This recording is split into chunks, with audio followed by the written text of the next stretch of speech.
really well in I know finals. they have. Yeah, but that history's changed a little bit. They've played a lot of games interstate at the moment, and they haven't played all that well. But and to go over there with the Cauldron on their own, with the crowd that's going to be in there, and all those little things, and the two tall forwards, I don't know who handles those. They're small. Liam Ryan, who's a star. I love the way he plays, and he connects. And who's going to beat Nick Nat? Let me tell you, he will kill Grundy in the ruck. Nah. Oh. Mate, telling you, he's the only one I'd rate. In the middle of the ground, no worries. Only one I rate. Grundy will destroy him around the ground. You reckon? Yep. Well, let's see. That will be Grundy's goal, won't it? Yeah, to run him off his feet, be an extra midfielder. He has to. Who's Darcy Moore going to play on? He'll play on Darling. He or Roughhead against Kennedy. So if he plays on Darling, though, he has to really play on him. Yeah, he hits up at it. Hits up hard. That takes out a big strength of Collingwood with Darcy Moore's intercept marking. Yeah, I know, but I'm not certain they can win the hit. To tell you the truth, Collingwood. Yeah, they're going to have real problems there. Does Braden Maynard go to Liam Ryan? Yeah, no doubt. I would think he'd have to. Won't be Noble. They've got some other danger there too, you know. They've got a bit of danger up forward as well, with Kennedy and a few others around the place who are pretty damn good. If you were coaching Maynard, would you just get in his ear a little bit around the All-Australian selection and say, this bloke got in, you didn't? I'm going to tell him that Lingy didn't want him. Just give him Lingy's phone number, Sellers. I got his number. I'll give it to him. No, there's a few in that boat, I can tell you. They picked a whole bunch of midfielders. I don't want to get on to it. Because Lingy's a midfielder and everyone else in the whole picking, the bloke's picking. It's just wrong. Should have opened that can of worms. Conveniently, we're not going to have time, but you'll get a chance to readdress it, I'm sure, at some stage. I mean, Collingwood looked their best when Jordan De Goey's firing, and even Nathan Buckley tried to admit that you try and preach system, but when you have talent like that, it makes such a difference. So the Pies' scoring has been their biggest issue, so they need De Goey and Mason Cox to have good games. And is Mason going to play? I would imagine so. He's actually found a bit of form late in the year. How do you know, Rammer? I just know. I just know things, Sellers. He's going to play. I think he's taken 9 contested marks in his so last who's going to play on him? McGovern? McGovern play on Mason Cox? And how's he going to go against McGovern? Barrath play on... or Cole, one of those guys, yep. Yeah, he could, yeah.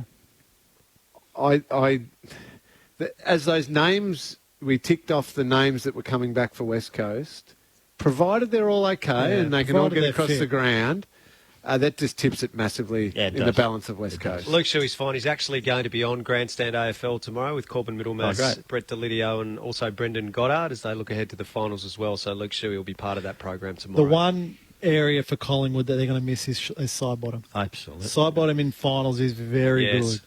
Very, very good player. Over there, they're going to be 30-odd thousand in the stadium. You need your good players. You need your best players. And I just think without side bottom, it might be a bridge too far. So everyone's tipping West Coast? And that's an elimination too, isn't it? That's an elimination. They're gone. Whoever goes. Yes. Who's gone, Sellers? Who do you think? I think the Pies will come home in the plane pretty quietly. I'm tipping West Coast. With those players back. Yeah, West Coast. Yeah, I'm West Coast. Yeah, I'm West Coast as well. Dave from Tassie. Don't forget Brody Mychek. So, throwing in some Collingwood the birdie finals. boy. Yeah. Great to have a bit of fun and talk through the teams that missed out in the finals that come ahead. Thank you, Rammer and Lingy, for hanging around, and Sellers for coming in. Thank you, Clinchy. We look forward to the finals getting underway on Thursday night. Corbin Middlemass will be back from midday tomorrow with the full finals preview and a chat with some of, as we said, Luke Shuey and the participants that will take place. Thanks for your SMSs and company this afternoon. We hope you enjoyed it on Grandstand AFL. Looking for a way to keep the kids busy these school holidays? Well, open their ears to the world with the ABC Listen app. And podcasts like Short and Curly to expand their learning. Or Noisy by Nature and Soundwalks to help make their world feel like a bigger place. Take your teenagers on an adventure full of mystery with McElroy Uncovered. And learn all about the girls who dare to do things differently on Fierce Girls. Open their ears to the world. Download the ABC Listen app today. Grandstand Digital, your home of basketball.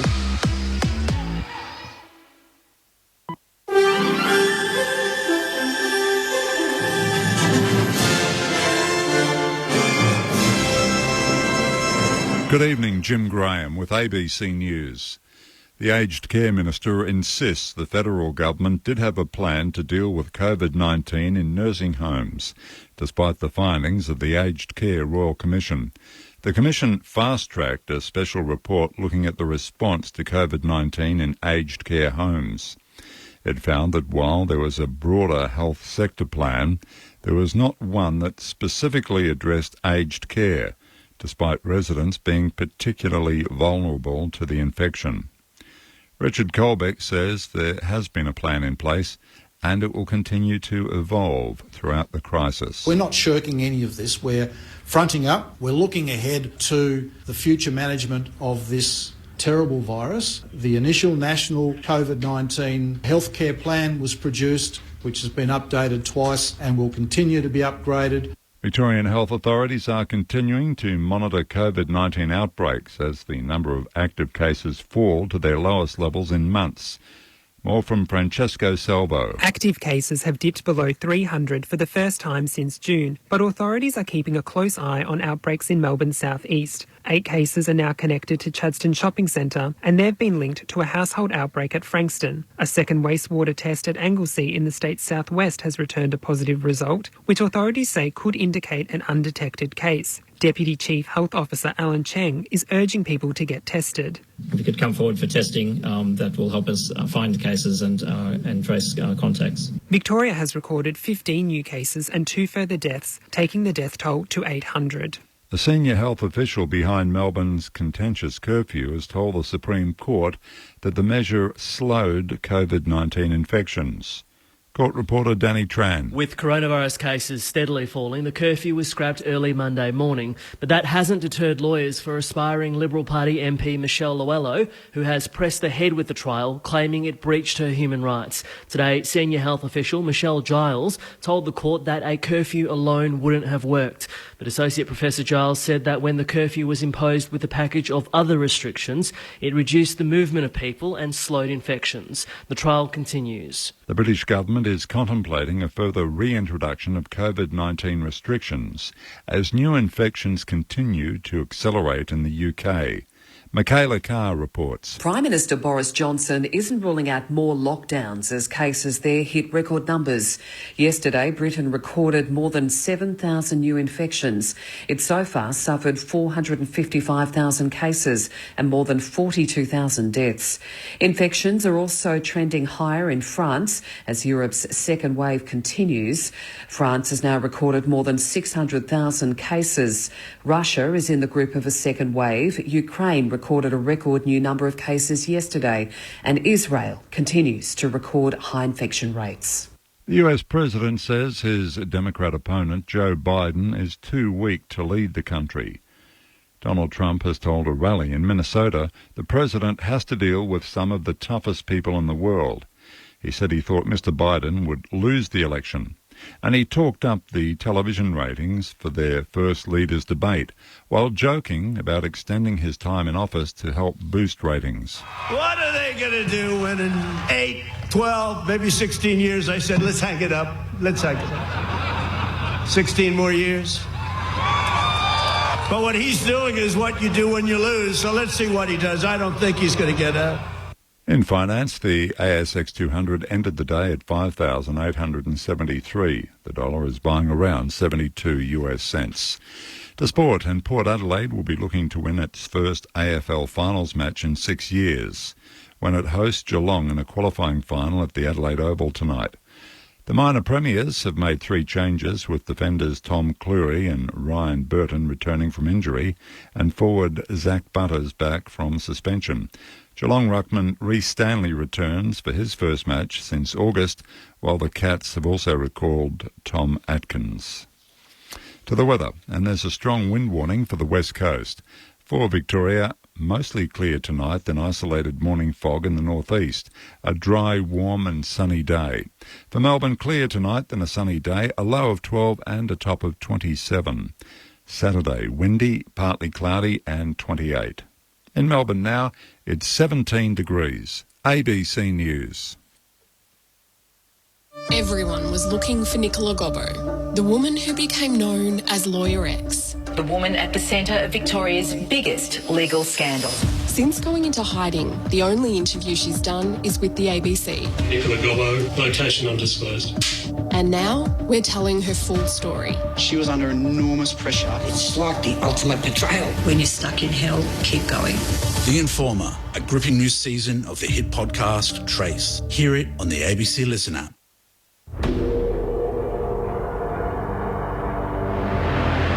This is the most serious threat to our game. In an historic year.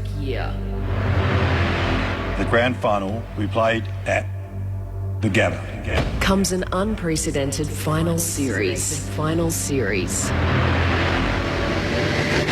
Grandstand AFL. It's a new day. Dunkley, snap from the pocket, splits the middle, loading a little death row, and a toe poke for a goal off the outside of his left boot. Straight down the pipe, Rayner, what a mark! Flew from the back, worked his way to the front, came down with a footy. One hand, pulled it in, pushed away his opponent. A banana for his first, a banana beauty. Get it from beyond 50, can bring the house down. He's worth the price of admission at any time, at any stadium. He's kicked it. Oh, he has kicked it. Grandstand AFL. The 2020 AFL Finals Series. On ABC Radio and on Grandstand Digital. It's been a season like no other, but after months of uncertainty, we can finally say welcome to the 2020 AFL Finals on ABC Grandstand. This year's Road to Glory kicks off at the Adelaide Oval as the minor premiers Port Adelaide host Geelong in the first qualifying final. The Cats handed the Power their worst loss of the year back in round 12 at Carrara. And tonight, Ken Hinkley's men will look to silence their critics and prove they are the flag favourites. Meanwhile, Chris Scott will be hoping to rectify Geelong's first week finals record of 1-6 since 2011. Aaron Bryan's with you this evening, and alongside me to call all the action is Neil Cross. Welcome, Crossy. Aaron, great to be here. We didn't think we'd get any games to start with, and we didn't think we'd get any crowds. Well, we've got both tonight. We're going to have a decent-sized crowd, around 26,000, a sellout here at the Adelaide Oval. And we've got Port Adelaide in their first final in 3 years. They haven't won one in 6 years, taking on the most experienced finals outfit in the AFL. Very, very interesting clash. You've got the finals expertise in Geelong up against Port Adelaide, who are the best team of the year so far on record, but tonight are hoping to prove that that is the case as they head towards what would likely be a home preliminary final ahead of the grand final. As you mentioned, a sellout crowd tonight, so 26,500 expected. It's sold out in just over 7 hours, so a lot of fans keen to get out, and they're slowly making their way in now as evening settles in here in South Australia. Are your experts this evening? Firstly, Carlton Premiership player Scott Camporelli. Welcome, Campo. Thanks, Aaron. Thanks, Neil and Gemmo. I'm looking forward to this game. It's been a big build-up, hasn't it? Everyone's sort of been underselling Port throughout the year across the country, and the betting odds and all that sort of thing. But clearly Geelong have got the experience in finals, but Port have been the best team all year from round one. So I think we do underestimate what they've been able to produce. So I'm really looking forward to see what Port can do tonight. As he just mentioned, alongside Scott Camporelli, Adelaide Crows Premiership player Rod Jamieson. Welcome, Jamo. Aaron, good evening. Crossy, Campo, yes. Look, the build-up's been great, hasn't it, to spend some time in the state. Lucky for those in Adelaide, not so much if you're elsewhere in the country. But the last couple of days, the weather's been appalling here in Adelaide, and today could not be in better condition. Fast track, both sides. We know when they play fast football, they are difficult to stop, particularly Port Adelaide at home. Just rolled the dice a little bit, Port Adelaide. I think for me, the one Ryan Burton coming in, only played a half a dozen games and a serious injury. And when you have a look at the other side, there was a couple of significant outs, but Reece Stanley's probably the one from Geelong's perspective. But looking forward to it immensely. At the moment, no late changes for either side, but we can never really tell with Geelong. They always tend to pull a late one in finals, but at the moment it is 3 changes for Port Adelaide. So as you mentioned, Jamo, Ryan Burton in alongside Tom Cleary and Zach Butters. The omissions, Boyd Woodcock, Jared Leonard and Riley Bonner. For the Cats, 2 changes. Reece Stanley in to start as ruck. Tom Atkins back as well. Asava Radaglia misses out alongside Jack Stephen, their recruit from St Kilda. To get in touch with us this evening as well, you can send us a text on 0437 774 774. And the big question tonight is, I guess, with Port Adelaide and Geelong is what have the Power done in the past 7 weeks to fix the issues they actually had in round 12 when they lost to Geelong by 60 points? It looked like that was the defeat that I guess fans felt really swayed the premiership favouritism away from Port Adelaide.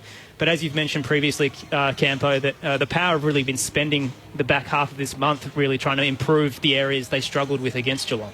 Yeah, well, I mean, and if you look at their form line, they've only lost one of their last 10 games, and that was against Geelong. So they've clearly taken a bit out of it, and that's what good coaches do and good match committees do and good playing groups do. They find the chinks in the armour, and that's why you do what you do during the season to fine-tune for tonight. So they've been, the best team over the last, along probably with Richmond in terms of form and all-round categories, but their categories have been strong all year. They had a blip against Geelong, no doubt about that. We speak to Brett Montgomery, and essentially what happens is they just a void of energy that night. So that can be the case. It's been a long and difficult year for everyone in the AFL system, being away from home and travelling and all those sort of things. So they were going to have a blip, but they would have learned a lot from that game, Jamo. It was a real poor performance. They got smashed in disposals, contested possession, uncontested possession,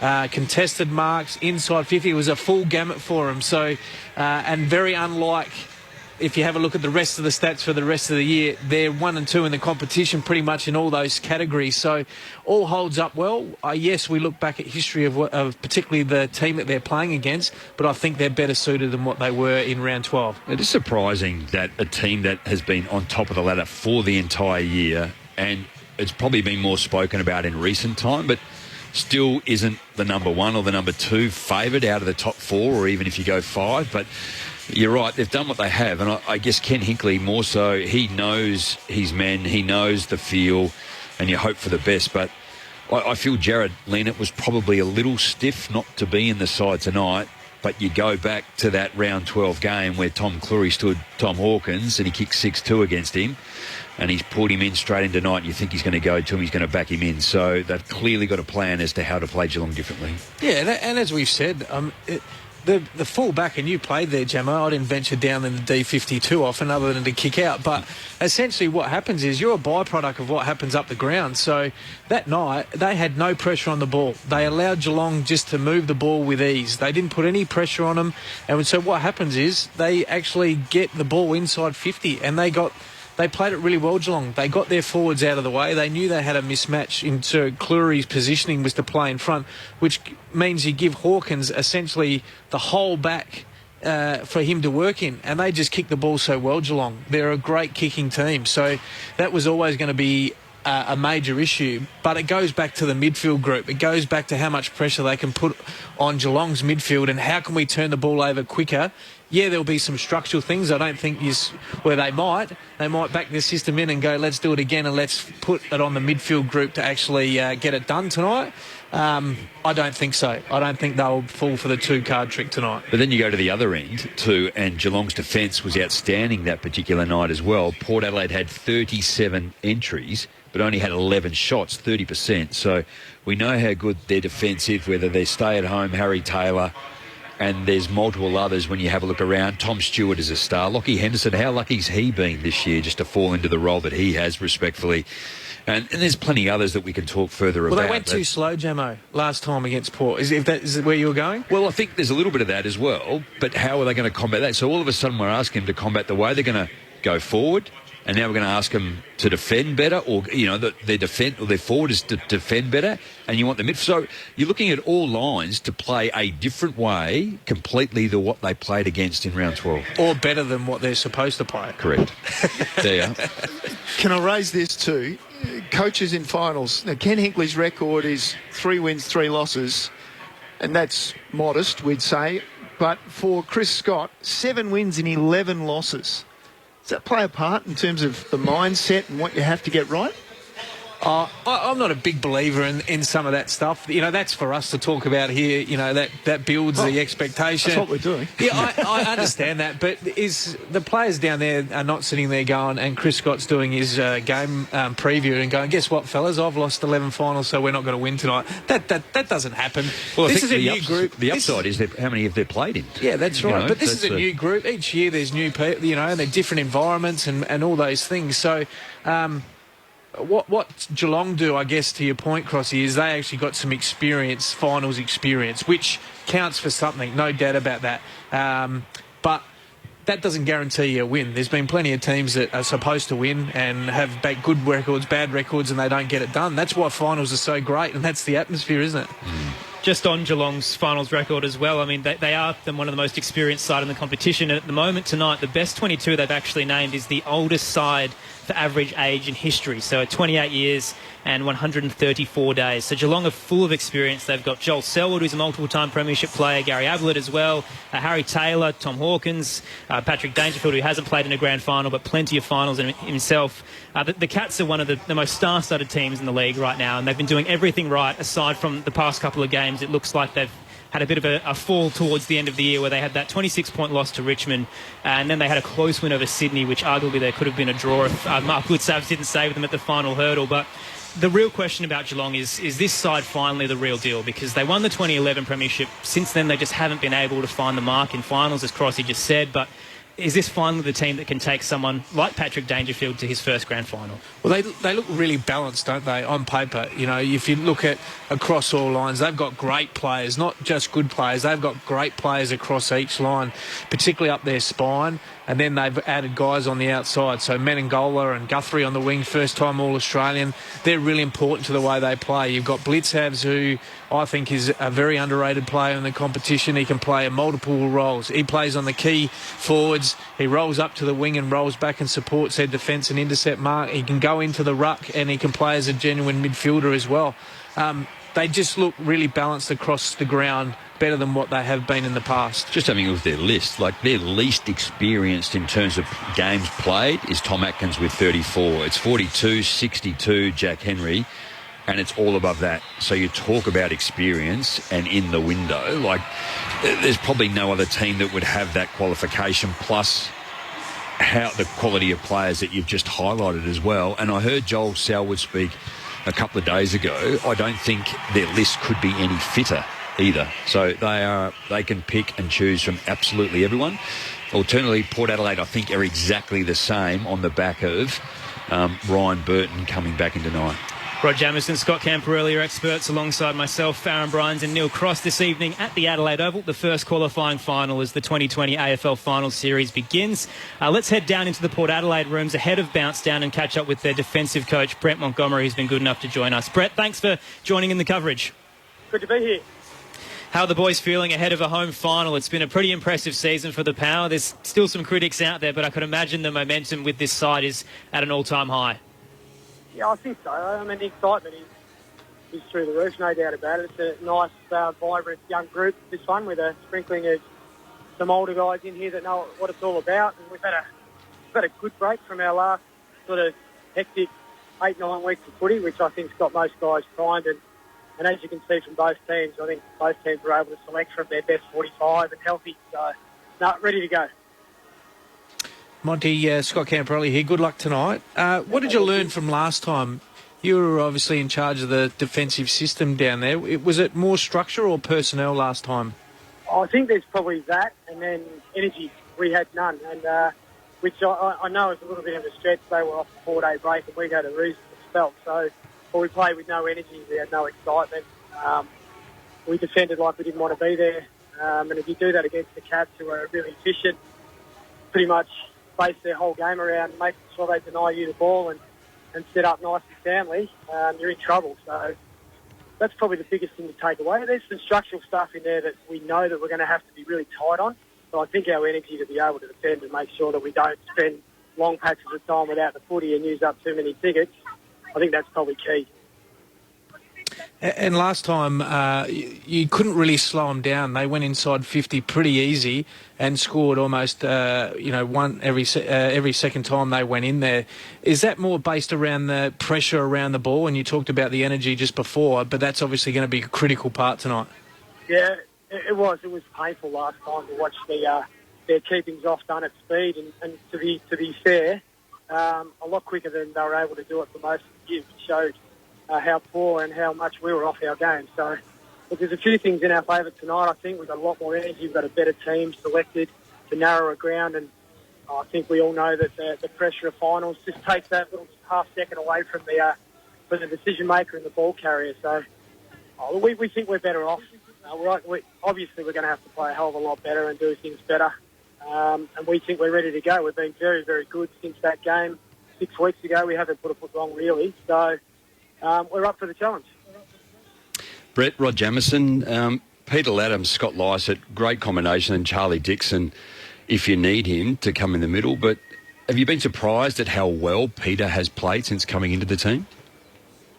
Yeah, I think surprise is probably maybe a little bit, it's a bit of a stretch. I think we do see a lot of him at training, so we were pretty keen on what we were seeing. We knew there's a super talent in there. We just wanted to know and have a little bit more certainty around what we'd get out of him as time as a forward. And as you know, these young rucks that come in don't quite get it their own way and take that first ruck mantle all that quickly, and they have to go and find a secondary position and survive. And he's done that in spades. And look, we need another key target. I think you guys would have probably mentioned that already in your coverage, that Charlie needs help, Todd needs help, and we think Pete's a pretty good foil when he's up and about. He's got a great long set of arms when he stretches up, and he can demand the ball.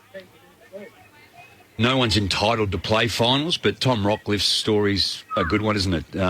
Having played over 200 games and his first opportunity at a final here at Adelaide Oval.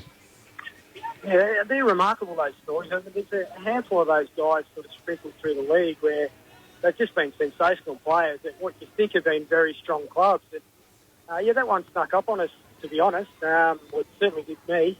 You just think that he's got a game and a temperament and almost like a nastiness about him that's sort of built for finals. So I can't wait to see where it takes us tonight. Brett, a little bit of a preview for post-game. If you get the win tonight, are we going to see some more instruments in the circle? Again, quite a surprise that was. A lot of the things that have happened this year have been quite off the cuff, and you've had to roll with a few things, and the drum was just another one of those that came from nowhere. So I noticed it disappeared pretty quick last week too. So who knows? Who knows? Thanks for joining us, Brett, and best of luck this evening. Thanks, guys. Thanks to Port Adelaide defence coach Brett Montgomery joining us ahead of bounce down here at the Adelaide Oval. Minor Premiers, Port Adelaide hosting Geelong in the first qualifying final. Let's go straight from the power camp into the Cats rooms as their midfield coach Matthew Knights has been good enough to join us. Matthew, a great season for Geelong, a ton of momentum for the Cats, including the 60-point win over Port Adelaide. What have you learnt the most about the Power this season? Yeah, I think you're right. Like going out from round one, we sort of won 12 of our last 16 and give ourselves the top four, which is what you're after as any team. You're trying to sort of get yourself into that top four position. Port have been obviously the league sort of leaders and league, guest trendsetters from sort of moment one. They had a great start to the year, and then they managed to hold their form pretty well. The last time we played them is a long while ago now. There's changes in the lineup, but two contested teams, two really good topic teams, so it's going to be pretty fierce in the contest. And I think there'll be a lot of collisions, and that's what you'd expect in the final. Nighto, Campo here, mate. How are you? Good luck tonight. Thanks, Campo. I'm interested in last time you played him. He went really quick, particularly off marks. Was that by design, or is that just what the opportunity presented itself? Yeah, I think we did. I think that night it was sort of with great conditions. We tend to, when we got the ball to nice parts of the ground, we were able to really go and get overlap. And obviously, out of that comes deep entries. The interesting thing with the overlap is if you go at the wrong times and opposition teams have got numbers back, that's when you sort of can come back the other way with interest. So you're right, Campo. It's picking the right times to go. It's not always easy out there as a player to do that, but I think with Hawkins and Rowan, a few of those guys down there, if we can get some overlap, get it in there quick, it's certainly going to give them a good look at it. And you said the clearance and particularly the ground ball battle, I agree, it's going to be really important tonight from a field position point of view.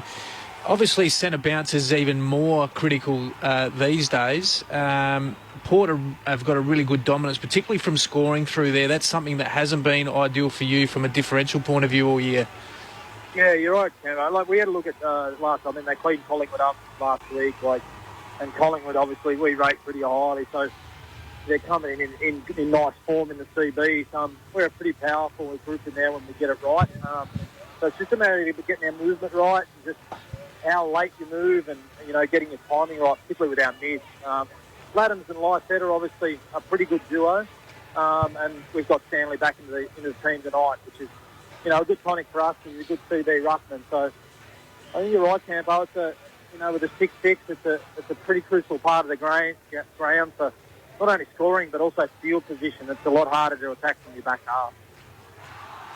Matty, Rod Jamieson, you speak about the right time to go. First quarters have been a problem for Geelong. When's the right time to go? Is it maintain possession to sort of balance out maybe what the opposition are expecting you to really go hard in the first quarter, or do you maintain possession to restrict it from the opposition? Yeah, I think when we played our best footy through that period where we played, we had a great win against Brisbane, I think St Kilda, and also the Port game, we did know the right time to really move and really take it quickly. I don't think you can play kick mark all night. I think you've got to take your chances when they're there. And there are different times. I think most teams, Port at times too, who tend to kick mark a bit in their back half and look to build it up when they can't go quick. So I think it's sustainable to play that way. It's just knowing when to really go and when to put the foot to the floor. And I reckon it'd be nice to see us sort of take some of that overlap early in the game and get our group excited and get it in our front half. I love the maturity of your group too, Matt, and I know it's probably been over a long period of time. There's many players and there's stars within your team, but Tom Stewart's one that is a clear standout for me, I love the way he plays and defends, but the other one is Sam Menegola. He just gets the football and seems to use it and cover the ground easy, but use it really well. I think you're right. I think one of the things we try and do is remain really balanced during games and keep our rhythm. And we've had some periods this year where we've been up against it, the Western Bulldogs, in a game like that where we're 6 down and we maintain our rhythm, our experience come to the fore. And, we've got to endeavour to do that tonight, because when you're playing good teams like Port, you're going to have periods of dominance, but then you're also going to have periods where they're on top and you've got to be able to absorb that punishment, come back the other way. Stewie's a great defender, mate. He's really come of age in the air and he gives us a lot of rebound. And Sam Menegola's, I think what's really improved with Sam, he's really absorbed the wing role and made it his own this year. He was probably flicking in between inside mid and wing and half forward, maybe previously with us, but he's really matured as a player and really embraced that wing role. Sometimes you can get a bit barren out on the wing because you're running up the tram line and the ball's on the other side of the ground, but he's stayed patient with that, and when he's got time to impact, he really has. Matthew, thanks for joining us ahead of Bounce Down. Best of luck tonight at the Adelaide Oval. Yeah, thanks, guys. Big thanks to Matthew Knights from the Geelong Football Club. Ahead of Bounce Down, we're about 13 minutes away here at the Adelaide Oval from the 2020 AFL Finals Series. Getting underway on Grandstand AFL. Aaron Bryans and Neil Cross with you alongside Scott Camporelli and Rod Jamieson. The text line this evening, 0437 774 774. Just quickly, gents, we touched on it a little bit earlier, but I'd like to know who you would play on Tom Hawkins to kick things off tonight. I'd go Jonas, purely because I think captain of the footy club, get him in there. Sometimes it's not about size and those sort of things. It's actually just about getting it done. So from that perspective, Tom Hawkins, he rolls down there. He's got the captain. So from his point of view, he sits there and goes, I've got the captain tonight. So that's a good challenge. And even for the Port defenders, the captain just gets back there and says, boys, I've got this one. Let me sort this out. You play your normal role, and I think we can get that done. But once again, it comes down to a team defensive. That's what the modern day game says. It's not too many one-on-ones at this point in time, depending how quick the ball comes inside forward 50. But I'd certainly go Jonas first up. I totally agree. I think it'd be a great call, and I think Tom's been an amazing leader this year as the anointed captain. He's been really strong. I very rarely see him get beaten. He's a stay-at-home defender. He's not a hard-running defender. He does the job, and I think with one of the biggest threats, and whilst we talk about Tom, he is a big threat if Geelong get to use the football well. They've got so many other avenues, and having a look at their team tonight, there's only 3 players in this team for Geelong that haven't kicked a goal, which is amazing. Port Adelaide, they've got 5, but certainly from a Geelong perspective, Tom Stewart hasn't kicked a goal, but he's kicked it behind, and Jake Colajasny's kicked behind, hasn't kicked a goal. So I'd start with Tom as well. No late changes for either side ahead of Bounce Down. So 3 changes for Port Adelaide. Ryan Burton, Tom Cleary, Zach Butters in. Boyd Woodcock, Jared Lena and Riley Bonner out. Meanwhile, for the Cats, 2 changes for them. Reece Stanley and Tom Atkins in. Asava Radagalia and Jack Stephen both omitted. So Reece Stanley will start in the ruck. And as we just mentioned then, both Tom Jonas, Trent McKenzie and also Tom Cleary will all be starting on field for the Power. It's a big matchup coming up here on Grandstand AFL. The first qualifying final, Port Adelaide up against Geelong. The best Australian movies are yours to stream free on ABC iView. You'll feel the magic. A library of classic Australian film, including Two Hands, Strictly Ballroom, Jeddah, Lantana, and many more. All in one place, all ready to stream. I just want to see everything and meet everyone. The Australian Movie Collection is yours to stream free, now on ABC iView. Grandstand AFL. It's a new day,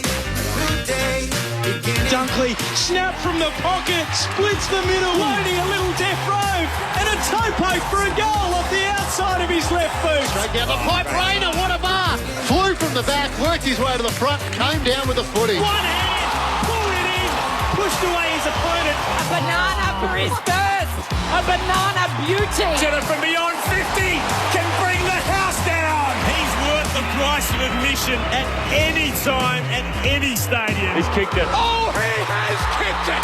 Grandstand AFL. AFL. The 2020 AFL Finals Series. On ABC Radio and on Grandstand Digital. It's been a season like no other, and tonight we begin the most unpredictable and enthralling final series in history. It's the first qualifying final live at the Adelaide Oval as minor premiers Port Adelaide host Geelong in front of 26,500 fans. Can the Power silence their critics and prove they are the team to beat in October? Will the Cats overcome years of poor Week 1 finals form and edge one step closer to their first flag since 2011. Aaron Bryan's with you alongside Neil Cross, your experts this evening, Carlton Premiership player Scott Camporelli, Adelaide Crows Premiership player Rod Jamieson. And gents, we touched on it before a little bit about the Cats' poor or slow starts to games in recent history. In terms of the first week of finals, they've actually finished goalless in the first quarter twice in recent years and scored one goal in the other, so that's in the last 3 seasons. Meanwhile, they've conceded 11 goals in those 3 games, and in the past 4 weeks in the regular season for 2020, they've also been goalless twice against the Western Bulldogs and Richmond. So really, how important is it for Port Adelaide to start immediately as quickly as possible, get some runs on the board and really silence the Cats here at home? It's critical. I mean, any final, to be able to throw the first punch and get, I guess, the anxiety away of scoring and getting your game plan moving, and it doesn't really matter about the game plan, but to get it through and actually put some scoreboard pressure on is critical, and particularly for Port. First real home game with 25,000 people. It's going to sound like 50, no doubt about that, and they'll get right behind. So if Port can get their nose in front, it's going to take a fair bit of the Geelong's experience to get themselves back in the game. And conversely, if Geelong happen to throw the first punch and get on top, silence the crowd, that would be what Chris Scott and his match committee would have been talking about to their players around, let's not wait.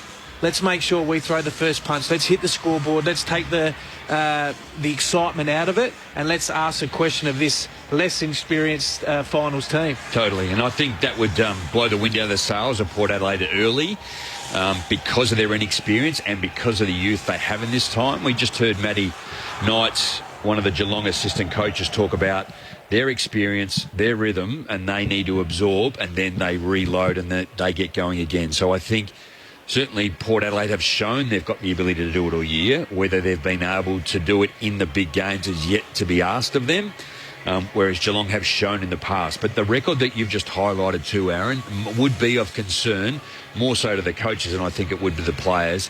But I just think the quality in this Geelong side is the experience is tremendous. Campo, you've said numerous times that you don't feel the mental aspect of previous games comes into the current one because players are so focused on this current outset. But for Port Adelaide, who lost by 60 points in round 12 to Geelong, could they be focused too much on what went wrong that game, and maybe Chris Scott comes out with an entirely different game plan that Port just aren't ready to match because they've been so focused on Tom Hawkins kicking 6 goals on them and getting smashed in the middle? Well, I think what happens when you lose, you go, yeah, what did the opposition do? But then you go back and you worry about your own game style and your own game plan and what are we going to implement? Because Ken Hinckley can't control what Chris Scott's going to do to a certain extent. He can control what his game plan and what they want to do, and their best players playing well. Their best players didn't play well last time they played, so he'd be going this week to their experienced players, Boak and Wines and Jonas and these key players, and go, we need you to play at your best tonight for us to win, no doubt about that. So it's more about what your game plan and what you're going to achieve on the night, and less worrying about too much about what the opposition are going to throw at you. So both teams are out on the Adelaide Oval. 26,500 fans in attendance as we kick off the 2020 AFL Final Series with the first qualifying final. Aaron Bryans and Neil Cross with you alongside Scott Camporelli and Rod Jamieson. No late changes to either side. So 3 changes for Port. Burton, Cleary, Butters in for Woodcock, Leanett and Bonner. For the Cats, 2 changes for them. Reece Stanley, Tom Atkins in, Saba Radaglia and Jack Stephen out. Let's head to our MC, Jared Walsh, as we begin this evening's proceedings. Port Adelaide and the Geelong football clubs. The AFL acknowledges the Kaurna people, the traditional owners of the land we gather on tonight, and pay our respects to elders past, present and emerging.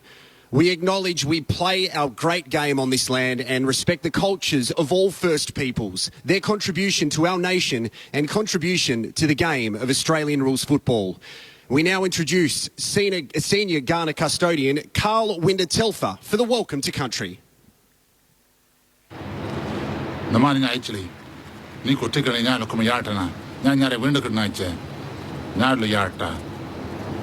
Greet you to the spirit of our place, and Yelika welcome you to culture.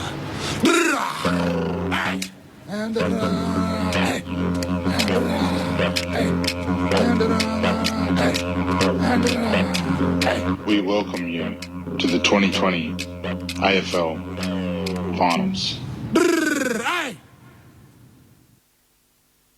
Ladies and gentlemen, would you now please join with the coaches, players and umpires for the Australian National Anthem.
$26,500 in the house tonight, and what a moment as we begin the 2020 AFL Final Series. A moment we weren't sure we'd get earlier in the year, and now it can finally begin. The minor premiers, Port Adelaide, up against Geelong in the first qualifying final on Grandstand AFL. Aaron Bryans and Neil Cross with you. Your experts this evening: Carlton Premiership player Scott Camporelli, Adelaide Crows Premiership player Rod Jamieson. Gents, who wins tonight and why? Well, first of all, how good's that, Jamo? It just gets the hairs on you, doesn't it? It's just great, particularly with the crowd. Look, it's going to be a tight game, no doubt, but both these teams are very similar in the numbers, with contested possession, clearance, the way they score, the way they defend.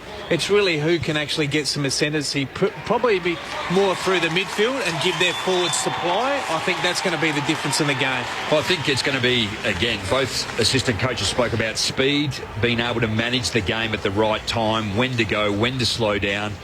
And they're so even across all the metrics. One for me is the marks. So again, just control. I know that can be influenced across the back half, but Geelong hold the football more than most other teams and maintain possession.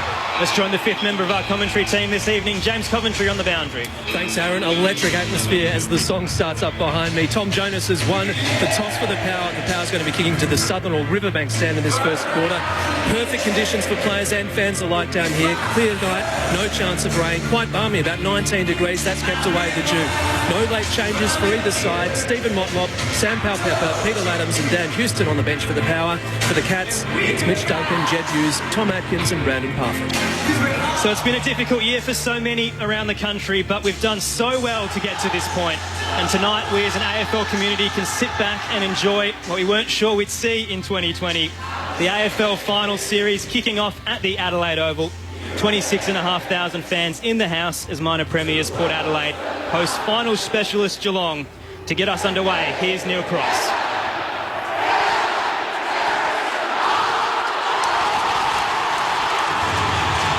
Well, in a season like no other, the curtain has been raised. The finals have arrived, and boy, does it sound different.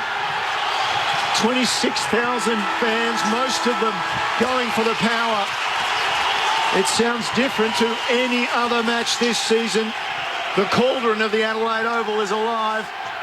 And a perfect bounce to start. Out of the middle, Dangerfield with the first touch. Handball erratic. It's picked up by Selwood. He's gone to Myers. And then out to Menegola at half forward. And inside 50, Hawkins takes the mark. Stretching and takes a chest mark. Out there on the pocket near the scoreboard. So he backs up. And this is what greeted Geelong when they ran onto the ground tonight. The boos of the crowd. Will it upset Hawkins? We know he moves the ball off the boot. One of the key matchups too, Crossy. Trent McKenzie has started on Tom Hawkins. Cleary has gone back deep. He can move the ball from left to right. He's in that pocket. And he moves it across the goal face. And off the hands and out of bounds in the forward pocket for the Cats. Electric start here to the qualifying final at the Adelaide Oval. As Crossy mentioned, 26,000 fans in attendance, sold out in just over 7 hours. And we're inside Geelong's attacking 50 to kick things off. Toss back in the left forward pocket. Hawkins tapped it down looking for Myers, quickly caught in a tackle by Hartlett. He's held up 30 from goal straight in front. We'll get a ball up. One thing early, I'm just a bit worried that front of that stoppage is open. Port's wingers have gone through, which opens up a big channel towards goal. Quick reset, tossed down and went the way of Darcy Byrne-Jones. He clears the kick out towards left half back. No one is there. Bouncing in open space. Amon does very well to gather it for the Power. Kicks up towards left half forward. A worm burner that Todd Marshall can just soccer on towards the boundary line. We're inside 50 for Port now. Marshall gathers, is caught in a tackle by Blitzabs, who takes him out of play for a boundary throw-in on the paint of 50. In the left forward pocket. Carl Lehman with some speed. Wasn't it just a burn as he ran down and past two Geelong defenders to get the footy forward. Ball comes back into play. Lycett got rid of his man, dropped it down and had to follow up on the ground. Lots of numbers around the ball. Selwood slipped out a hand pass. Dalehouse got it back then to Guthrie. He cleared the area. It's going to come back again. Hartlett took the ball in front of Dangerfield. In fact, he didn't. It was punched away by Dangerfield, ruled the umpire. Out over the boundary line. We'll get a throw in at half back for the Cats. No score yet. 2.5 gone in the opening term. Toss back in. Lycett up against Blitzavs. Lycett taps it forward for the Power, but Dangerfield can soccer it up for Geelong towards right half forward. Waiting there was Cleary. Picked it up, caught in a tackle, dropped it, holding the ball. Gary Rowan has the free kick on the logo, centre wing, eastern side. Kicks up to the attacking 50 for the Cats. Underneath it, Stanley gets rid of his opponent. Couldn't bring it down. Before the ball, Myers was there. There's a free kick that will go back to Geelong. Tom Jonas, the offender. And as a result, Reece Stanley can have a shot on goal for the Cats. 45-degree angle right of centre, 30 out. Gary Rowan's speed then too, just be able to get to Tom Cleary to be able to get a hand on him. He wasn't able to get the football away. Great tackle. And Reece Stanley, just with the height, was always difficult for the defenders. So Stanley, one of the two ins for the Cats. Kicks from 40 on the right, heads towards home. Too far left, minor score, which kicks things off here at the Adelaide Oval. So the Cats up by 1. Have travelled 3.5 minutes in the first qualifying final on Grandstand AFL. Port Adelaide have only had 2 disposals, Geelong 11. Trent McKenzie with the kick in, and it's an absolute floater. Comes out towards this broadcast side of the ground. Henderson picks it up off the pack, immediately taken to ground in a tackle. Umpire calls it all fair and play on. Ball in a scramble on the ground. Wine's going to hand pass out. Dersma had his kick smothered, and then it flicked out towards Dangerfield, and he escorted it effectively over the boundary line at left half forward for the Cats. As Dixon just gave one to Dangerfield, just to remind him is around the place. So Geelong up by a point, early stages here at the Adelaide Oval. Toss back in. Blitzavs knocks it down for the Cats. Tui just throws a boot at it forward, but it goes as far as Dersmont for the power. A clearing spiral, a massive kick up towards centre wing. Sitting underneath it, Butters couldn't bring it down, but did enough to tap it to Wines. Kicks to an open 50. There's no one there. Big race on. Rosie has the legs. Can he keep it in play? No, the bounce just heads over the line, and as a result, a boundary throw-in coming inside 50 in the right forward pocket for the power. They're down by a point. Gee, if he kept it in, Campo, the speed was all over him. Yeah, I'm not sure Harry Taylor was going to catch him, was he? It was bobbing the head, was Harry Taylor. Ball back into play. Stanley with a knockdown for the Cats. Henry went in, fell to ground, took the ball with him. The umpire says, I'll have it. Home crowd, interesting. See what it does to the umpires tonight. They wanted a free kick there. Ball in the air. Comes down Kolajasny. Breaks away. Gives a hand pass. It's going to come back. There was free kick off the ball. It'll go to Powell Pepper. Right on 50. Sam Powell Pepper doesn't look like he has the legs, so he assesses his options. Decides to centre at 20 out. Leading out is Dixon. Couldn't bring it down. Falls towards Ebert though. Throws it on the boot. Curling towards goal. Too far left. Another minor score. One apiece now. 5.5 gone in the opening term. We're all level. I tell you what's really pivotal at the moment is Blitzav's playing in the ruck on Lysette. All he's doing is just running him around because of his experience and his endurance, and he's getting the extra one behind the ball. Lysette has to push forward and man him up. Duncan kicked it into the eastern side of the ground. Powell Pepper made a good tackle. Ball comes out the Cats' way. They work it to Atkins, and then he hand pass, well, in the direction of Guthrie. It was intercepted by Hartlett. Ran out of room. Ball to be thrown in. It's still well and truly in the attacking half of the Cats. Inside 50, they went to Charlie Dixon too, and Menegola, being a wingman, was the other man to come up and assist the defence to bring it to ground. Neither ruck got a tap from the reset. Atkins picked it up for the Cats. His hand pass straight to Stanley, who's caught in a couple of tackles. Ball falls out. Spills the way, waiting there of Duncan, moves it over towards Ablett's centre wing eastern side. Kicks up towards right half forward. Did it stay in play? Apparently so. Rowan Marks plays on quickly with a kick into the 50. Waiting there, Stanley! Rises up over the top of the pack and takes a mark, 30 out from goal, straight in front. Just better balanced around the contest, Geelong. Port, probably early in the game, they're all trying to get in, and that's always a challenge at times in big games. All their contested ball, Boak, Wines, Rockcliffe, they're all at the guy, but Geelong's balance was much better on the outside. Stanley comes in, kicks from 35. This time it's an easier shot and a better result for the Cats. They've got the first major of the evening, and they're up by 6 points. 1-1-7 to 1 behind. 7 minutes gone in the opening term on Grandstand AFL. Gary Rowan took that mark then, but he sort of swung around onto his right and he was well out of play. Yet the umpire has allowed to play that on, and that was the kick that went into Reece Stanley to take a mark. Look, it's happened already, but just looked like he was out of bounds before the kick was even taken. It was a stoppage goal. I mean, once again, your good players get hold of it. Gary Ablett, just a nice little touch kick over the top.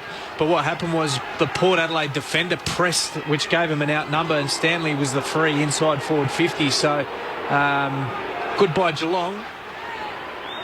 And effective, that's for sure. Well, it's only early, but it's 22 disposals to 9 again. And uncontested 10-1 in favour of Geelong. They're just getting it on, they're keeping it alive, and already taken 3 marks. So it's a Cats by 6 points. And the umpires taking their time, and finally we get a bounce down in the middle. And Stanley was high, flipped it down nicely. Selwood took it, then was grabbed by Powell Pepper, and a free kick straight away to Port Adelaide. So Powell Pepper wants to go, and he does. Gets a shepherd from Rockcliffe, and the man on the mark sends it long. Huge pack, 25 out. Buse takes it. Errant hand pass goes to Dersma. Shakes one, gets a wobbly kick away. Then it's picked up by Laddams. Could have been held. Umpire said no, and the Cats will get away. And the mark taken by Dalehouse defensively just outside the 50. They're just cool, Geelong, in defence. Luke Dowhouse kicks up towards the western wing. Another pack awaits there. Hawkins does well to try and take it with one hand. Spilt to ground though. Rockcliffe caught in a tackle as well for the Power. Sitting underneath it, trying to gather was Mackenzie. Tackled out of play. Over the boundary line in front of the benches where James Coventry sits. No, I've been keeping an eye on that matchup between Mackenzie and Hawkins. Mackenzie deliberately playing him from a couple of metres behind, giving him plenty of rope in contrast to that last encounter between these two sides. Tommy Jonas over to Gary Rowan. Ball back into play. Players back into action and all over the ball. Blitzarves was at the bottom of the pack. Umpire saying spread out. That's not going to happen. Directing the players to do that. It comes down to Duncan. Oh, he took a bump and went on and then put it inside 50, right to the top looking for Rowan. The ball punched away. Menegola comes through. He's attacked by a couple of Port players. One of them, Burton, flings him to ground. Umpire says, I'll have it. Front end of the centre square for the Cats, attacking the cathedral end of the Adelaide Oval. Geelong by 6 points at the moment. Blitzav's tapped it down straight to Boak for the Power though. Threw it on the boot, bouncing through the centre square. Leading out Marshall, got a fist to it in a contest. Spilt the way of Butters. He flicked it out for Port Adelaide again towards Amon. There's a man down in the centre square. Marshall looks very sore from that collision. Grabbing his shoulder. Serious concerns for the Power at the moment as the ball's held up on the eastern wing. Here's the reset. Tapped down again by Blitzarves as far as Pal Pepper. He picks it up, gets a hand pass away to Ebert. The Power through the centre square now. Rosie gets it off towards his teammate in Burton. Then Hartlett can kick it out towards the western side. Out in space, Rosie one-on-one trying to gather it up against Selwood. The experienced veteran did well. Shrugged him off, got a hand pass away. Atkins for the Cats to Henry. Then further down the line to Parfitt under pressure, sliding in, had to tackle. Ball is held up at left half forward here. Parfitt gets a hand pass defensively to Atkins, who takes it over the line. Let's check in on Todd Marshall down on the boundary with James Coventry. He landed very heavily on his right shoulder and he's holding the arm very still as he comes to the bench, accompanied by the trainers. Not sure if it's dislocated, but he looks in a lot of pain. AC by the looks of it, Jones. Yeah, looked like it might have popped. Ball back into play. Robbie Gray, he almost got away there off the pack. Ball comes to ground, comes out to Lycett, then Rockcliffe by hand, both going back to Hartlett. Then Hartlett goes down the line looking for Dixon. Taylor got a hand in there. Umpire said that was all okay. Ball pops out to Rosie. Back he goes to Pal Pepper. Then it went to Dixon. Off the left foot, just stabs a pass to Gray. He's right on 50. Crowd wanted 50, why not? Umpire said play on. Gray kicks it into the pocket. The intercept mark taken there by Henderson. And the Cats will get some relief. The journeyman who was delisted last year has found his way back onto a list and now playing in a qualifying final. Henderson clears it up towards left half-back. Stanley leading at the front. Spall come from behind from Lycett. Phil went as far as Parfitt, who threw it on the boot straight up. No distance. Atkins sits underneath it though for the Cats. Hand pass went to Dowhouse under pressure. Ball rebounds the way of the Power now. Gray kicks it towards the 50. Sliding out, Dixon couldn't take the mark, got hands to it. Knocked it out of play for a boundary throw. And let's check in again with James Coventry. They're not far from where Marshall has gone down into the Power rooms. Quite a slow walk down to the rooms with that right shoulder injury. He looked quite disconsolate, so you'd have to wonder whether he's going to be right to come back tonight. He'll get some help. He'll be right. James Coventry on the boundary can barely be heard over the crowd. So the ball back into play. Gray takes it off the pan. Hand pass. He goes back to Amon. He goes sideways to Burn-Jones. Ducked under a tackle. Then was taken high. That's the way the umpires saw it. Burn-Jones will take the free kick. He's 55 from goal. The pressure's been good, Geelong. Sorry, Neil. They've just been at Port Adelaide. They're just trying to unsettle them. And this doesn't help. Going sideways against Geelong, they're the best at getting their numbers back and intercept marking in this situation. So Burn-Jones went to Mackenzie, then Ebert now at left half forward. Kicks it into the 50 for the Power. Again leading out Dixon, met with numbers. Falling at the ball, waiting there was Motlop, who threw it on the boot, rolling towards goal out of nowhere. Stevie Motlop. He's the X-Factor come finals, and he has Port Adelaide's first major of the evening. 1-1-7 apiece. 13 minutes gone in the opening terms of the first qualifying final on Grandstand AFL. It was just an X-Factor goal, wasn't it? You know, kicked it into the hot spot, got it to the top of the square. As I said before, that doesn't always suit because Geelong is so good with their intercept markers with Stewart and Blitzavs and these guys. They like it coming in like that, but a drop mark and their small forwards go to work. So well done, Motlop. That gets just to relieve a bit of pressure. I thought Geelong were all over him, particularly early. Well, we know what he's capable of. He hasn't had a good year. He's had a couple of really decent games, but just the contest again, 30 metres out. It's gone over the back of the pack. It's fumbled. Geelong probably had the opportunity to actually take it away. Stewart has actually fumbled that, which has then gone to Motlop, and a dribble kick amongst all the defence. Stephen Motlop, former Cat, played 135 games at Cardinia Park. 11 goals, 2 on the season now. Useful contribution, certainly in this match. Scores level, ball back in the middle. Powell Pepper comes away, flips out a hand pass to Laddams, the ruckman. Then he gives it on to Travis Boak. He's at half forward. Boak drives it in long. One-on-one contest down there. Dixon brings it to the front. Umpire Cena for a kick. Ray Chamberlain comes in and says, yes, Big Charlie, you can have one.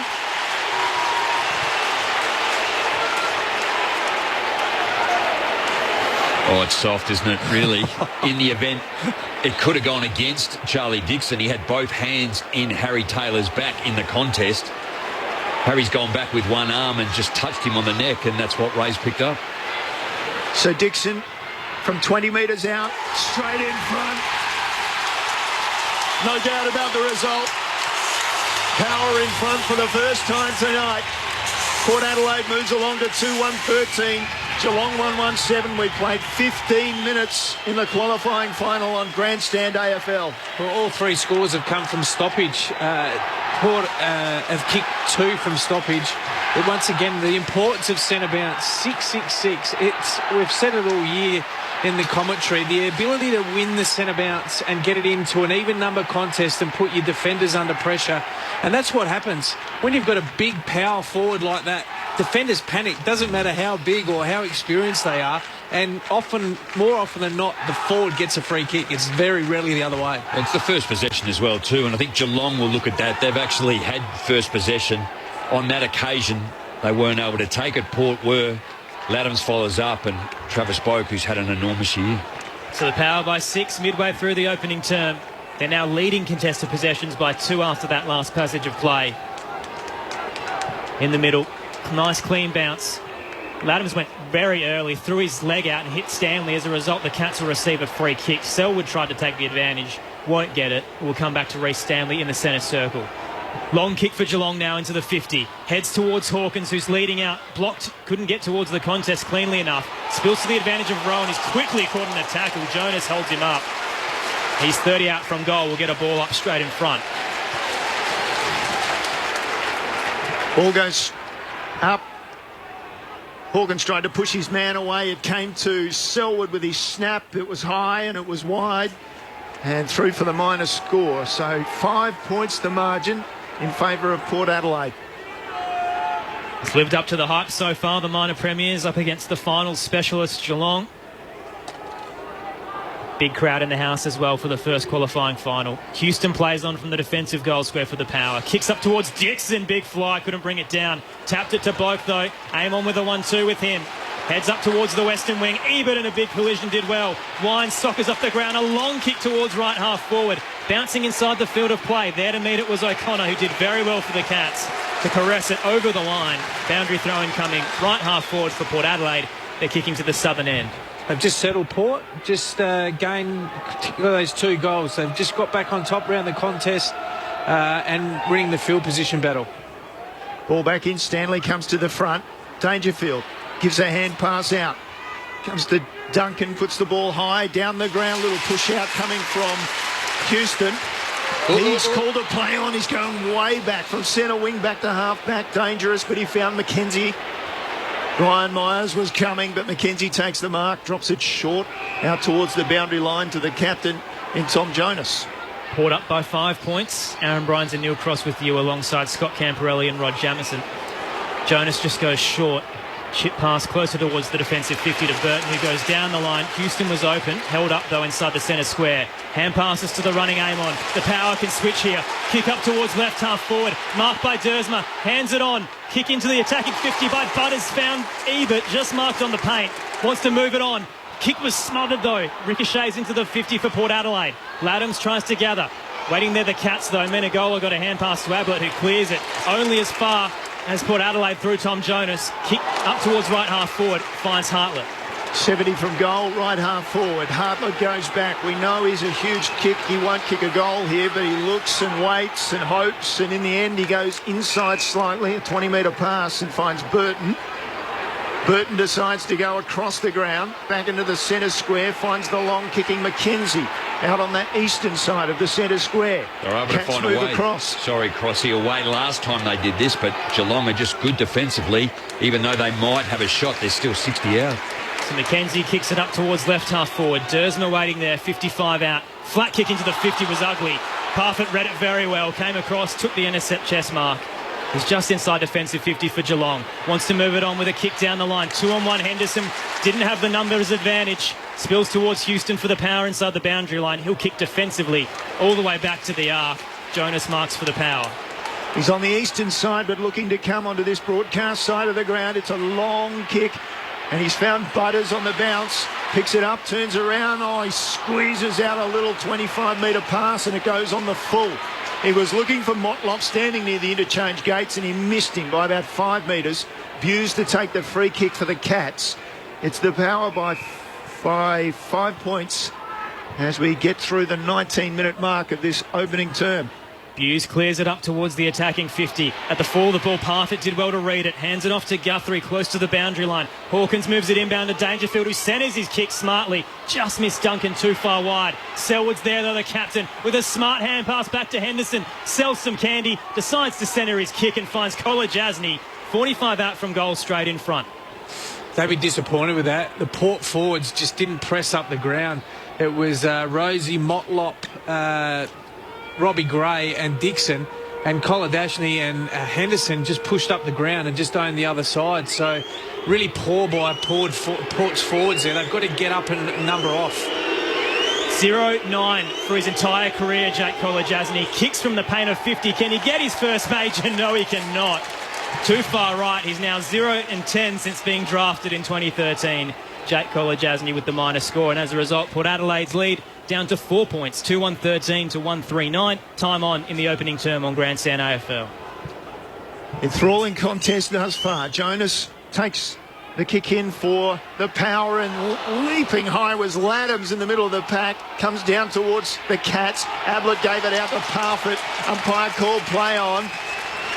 Parfitt thought he had a claim for in the back as Amon ploughed in. I think it's Laddams, just in the contest, takes a jump. Almost looked as if he closed his eyes then and just crashed the pack. So toss back up left half forward for the Cats. There's a free from that contest. As a result, Port Adelaide will receive the free kick. Scott Lycett will receive it, the offender Mark Blitzavs. So the power at right half back, kicking to the southern end, currently up by 4 points. Lycett kicks it all the way towards right half forward, leading out Laddams, juggled it, couldn't bring it down. There's a free kick regardless that will go against him for a nudge. Jack Henry will receive it for the Cats at left half back. He'll kick defensively into the 50, waiting there Kolajasny.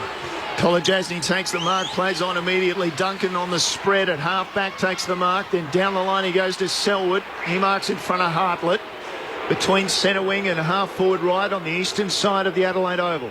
Cats holding things up now. Selwood called to play on. Drops the ball just to the top of the 50. Comes off hands. Stanley just knocks it wide. It comes to Guthrie. Guthrie inside 50, a spot-up kick. Boy, that was only just the 15, but the lead was there, and the mark was taken by the big man. So Hawkins will go back, and again, he's out on that pocket, out in the scoreboard pocket at the Adelaide Oval. So he settles over the kick, standing basically against the fence. A lot of Port supporters there, and a lot giving him some advice. Hawkins comes in, stabs at the ball, sends it to the right. So he's had 2 set shots for 1 behind. Narrows the margin, 3 points in favour of Port. Scott Lycett is really going to earn his money tonight. He's going to cover some ground. Blitzers again taking him to the sword, running across the other side of the ground. Really have to put in the big ones to get there. Well, he's almost playing as a 7th because he's going into the ruck and then he just rolls back behind the ball because he knows Lycett's not going to essentially hurt him through the middle of the ground. But what he does is roll back, mans up a port forward and then allows Stewart to be the extra one that the intercept marks. So Burton has it at right half back for the Power, currently up by 3 points. Kicks towards the logo on the western side. From the contest, Powell Pepper, front and square, was caught in a tackle, holding the ball. Didn't have much prior there, not that it really exists anymore. And as a result, Tui has it for the Cats inside the centre square. Decides to kick defensively again for Geelong. At centre half back is Stewart. Well, he took the contest on, didn't he? That's what Ray highlighted too. And lost possession of the football. Didn't dispose of it. Stewart comes to this broadcast side of the ground. Henderson took the mark, slipped over. The crowd thought that was play on. The umpire didn't. So Henderson gets up, drops it to Taylor near the boundary line. Left half back for the Cats. Taylor goes back. Looked inside, nothing there. Now he plays on with a long kick down the line. Stanley comes, gets up high, falls over the back. Hawkins picks it up, looks for a hand pass twice. Third time he gave it. Menegola, right on 50. Inside 50 with a kick. Parfitt broke, gave a hand pass straight away to Ablett. On the snap, on the siren. And it's cut off by Lysett in the goal square. Quarter time in the qualifying final. And it's Port Adelaide. What a clash. Port Adelaide 2-1-13.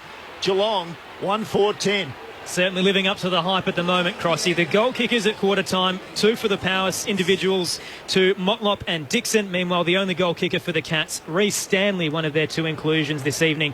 Todd Marshall missing as well, a shoulder injury earlier in the opening term. We'll get an update following this next break. You can join the conversation with us as well on Grandstand AFL 0437 774 774. But at quarter time, it is Port Adelaide leading by 3 points at the Adelaide Oval, 2-1-13 to 1-4-10 on ABC Radio, ABC News Radio and Grandstand Digital. This is Grandstand AFL. ABC Reading Eggs has been helping Aussie kids like me learn to read for over 10 years. This award-winning reading program is perfect for ages 2 to 13, teaching letter sounds, first sight words, and simple sentences. Your child will learn to read and love to learn with ABC Reading Eggs. Start your free 30-day trial today at readingeggs.com.au/ABC. The 2020 AFL Finals Series. On ABC Radio and on Grandstand Digital. Did it stay in play? Apparently so. Rowan Marks plays on quickly with a kick into the 50. Waiting there, Stanley! Rises up over the top of the pack and takes a mark, 30 out from goal straight in front. Stanley comes in, kicks from 35. This time it's an easier shot and a better result for the Cats. They've got the first major of the evening. Ebert now left half forward. Kicks it into the 50 for the Power. Again leading out Dixon, met with numbers. Falling at the ball, waiting there was Motlop, who threw it on the boot, rolling towards goal out of nowhere. Stevie Motlop. He's the X Factor come finals, and he has Port Adelaide's first major of the evening. Both drives it in long. One-on-one contest down there. Dixon brings it to the front. Umpire's seen a free kick. Ray Chamberlain comes in and says, yes, Big Charlie, you can have one. Oh, it's soft, isn't it, really? From 20 metres out, straight in front. No doubt about the result. Power in front for the first time tonight. The 2020 AFL Finals Series. On ABC Radio and on Grandstand Digital. A great contest to kickstart this year's final series. Port Adelaide up by 3 points at quarter time, 2-1-13 to 1-4-10 as they host Geelong here at the Adelaide Oval. 26,000 fans in attendance, a sellout crowd in just over 7 hours. It's been an enthralling start to the game. Port Adelaide already a man down. Todd Marshall looks like he's had a shoulder injury, and we can get a quick update down on the boundary with James Coventry. Yeah, there was concern about him. He landed really heavily about halfway through that first quarter on his right shoulder, came to the bench, as Campo said in the call. It looked like he might have jarred his AC, went down to the room, spent the rest of the quarter down there, and then emerged right as the siren was sounding. He's been out on the ground now, just warming up with Power trainer Chad Corns. He's now joined the forwards group. He's got that right shoulder heavily strapped, but he looks like he'll be ready to go. James Coventry on the boundary. Aaron Bryans and Neil Cross with you alongside Carlton Premiership player Scott Camporelli, Adelaide Crows Premiership player Rod Jamieson. And gents, we brought this up in the pre-game, but the Cats' last 3 finals appearances, they'd finished goalless twice in the opening term and scored 1 goal in the other. Tonight, they're 1-4 to start the opening term and currently trailing Port Adelaide by 3 points What did you make of the opening term? Yeah, it was a pretty even affair, really. Geelong had their way early, and I thought they got on top. Then Port through Stevie Motlop, just a little pressure goal in front of the goal square scored, and that got Port going. Their pressure was better after there. If you look at the effort indicators, they're pretty even from contested ball. They're tackling better, Port, than Geelong. That is a difference between the two teams over the year. Port do tackle better than Geelong. From a clearance point of view, all 3 goals have come from stoppage, so it hasn't really been a turnover game as such yet, but I think once the game sort of plays out a little bit longer and there's a little bit more fatigue, it will come in. But all being equal, I think Port would be reasonably happy. Hawkins has had 2 shots on goal, but they've been wide and out on the boundary, and Mackenzie's done a reasonable job there. So some notable players that haven't really been able to get in the game. Menengola, it's been pretty straight line, so the wingers haven't really got involved in the game, either as Guthrie. Dangerfield's only had the 4, and for Port Adelaide, Rockcliffe's only had the 2. And Burn Jones and Robbie Gray 2 and 3 each. So not a high possession game. It's just a real field position, typical finals game. It is. And look, the turnovers 12-7 in favour. Well, Port Adelaide have got 12, so in favour of Geelong. I think Zach Butter's down in front of us, that short kick.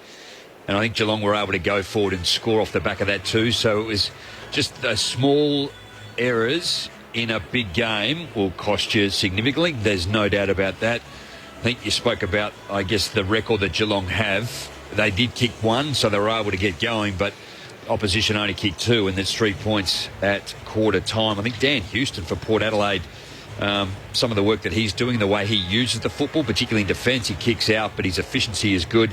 Sam Powell-Pepper, we already know that I feel he's actually improved this year, and he's actually maintained his composure in heavy traffic and held the footy. 5 contested.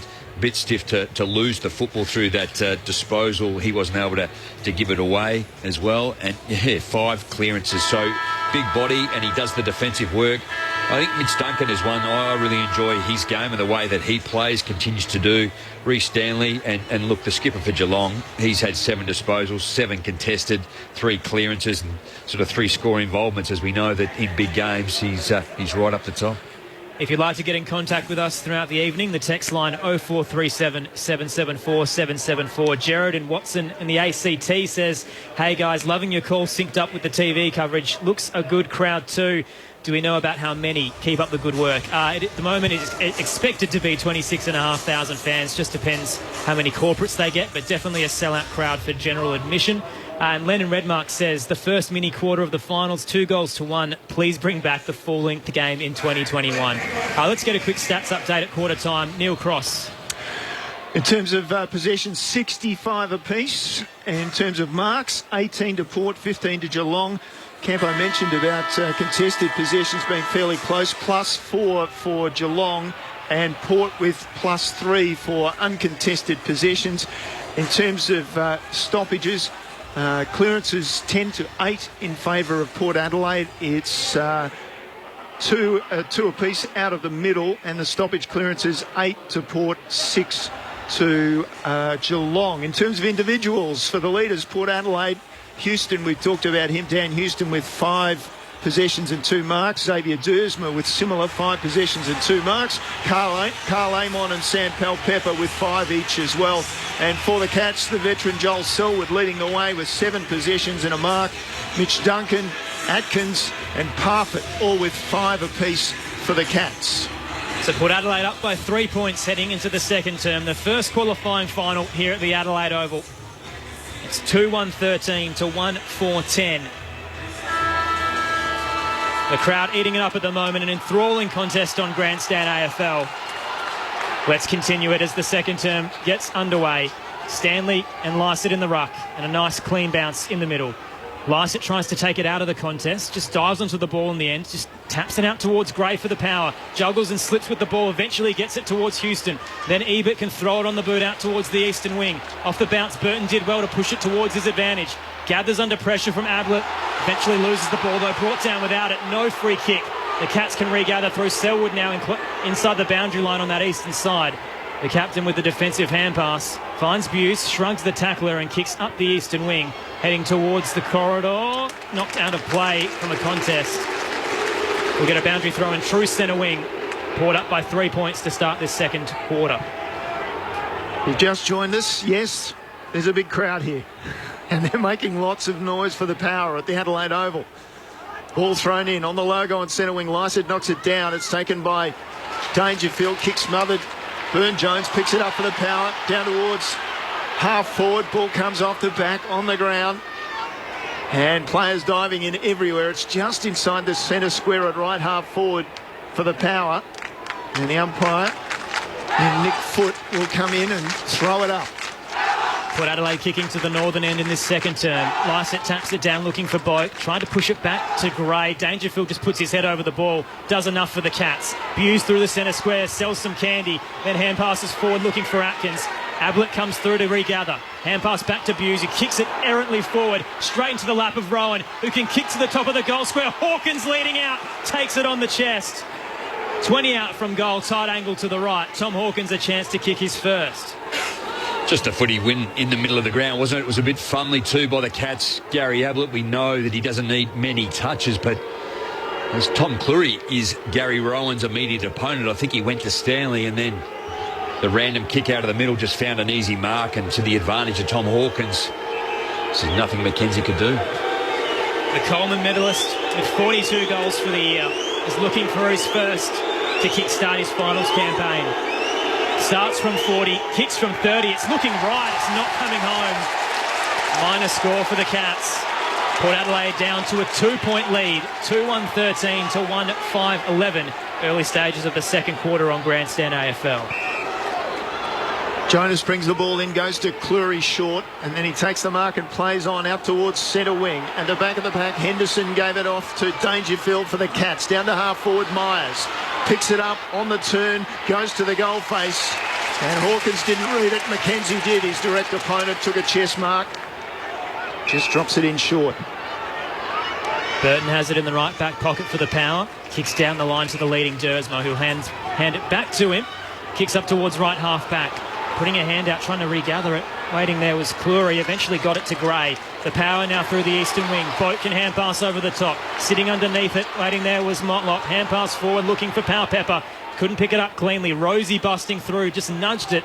And then eventually regathered inside the paint. But his dribbler of a kick went as far as Atkins for the Cats, who kicks central to centre half back. Menegola can take the uncontested mark. Put Adelaide up by 2. Menegola goes to true centre half back. Henry marks it there. Backs up. Cats attacking the River Torrens into the ground. He went short to Stewart, did Henry. I thought it was well and truly 20 metres. Stewart was called to play on, so he flared wide to right up back to Duncan, who goes back inside to Stewart. Looked like a similar kick to the first time, but the umpire said this time it's a mark. Stewart back inside defensive 50. Cats just waxing and waning. They want to retain possession, and they do it so well. And you can hear the crowd as Port Adelaide pushes their defensive action up the ground. So Blitzav's eventually called to play on and has to clear it down the line. Sitting underneath it, Cleary. There was a block that will go Geelong's way. I thought Cleary was held out there in that contest, but as a result, Stanley will receive it at right half back for the Cats, down by 2. Reece Stanley again, just unsure where to go forward. And just decides to bomb it up towards right half forward. Another contest waiting there. Burton did well to rise up in front, but couldn't bring it down. Menegola front and square, got a hand pass for the Cats. Again ricochets the Power's way. Amon got it off from Jonas. He's kicking an errant one though. Waiting there, Kolajasny for the Cats. Still on the western wing here. Forward his pass, a clanger straight towards Hartlett, who marks in front of the benches for the Power. Just bit off a bit more than he was capable of then Kolajasny. Hartlett with the intercept mark, but 2 others could have taken it. Hartlett plays on, thinks about inside, goes outside with a handball to Jonas. Didn't have an option, went long, went for Dixon. 2-on-1, Dixon brings it to the ground. Kolajasny picks it up. Hand pass to Blitzarves and then to Henderson, and he'll clear the area back towards the interchange gates. Dangerfield, rather, Rowan flies in the middle of the pack, brings it down, Parfitt sends it forward. It's thumped over the line definitively by Hartlett. And we'll get a throw in right near those interchange gates. 2 points the margin in favour of Port Adelaide, 5.5 into the second term.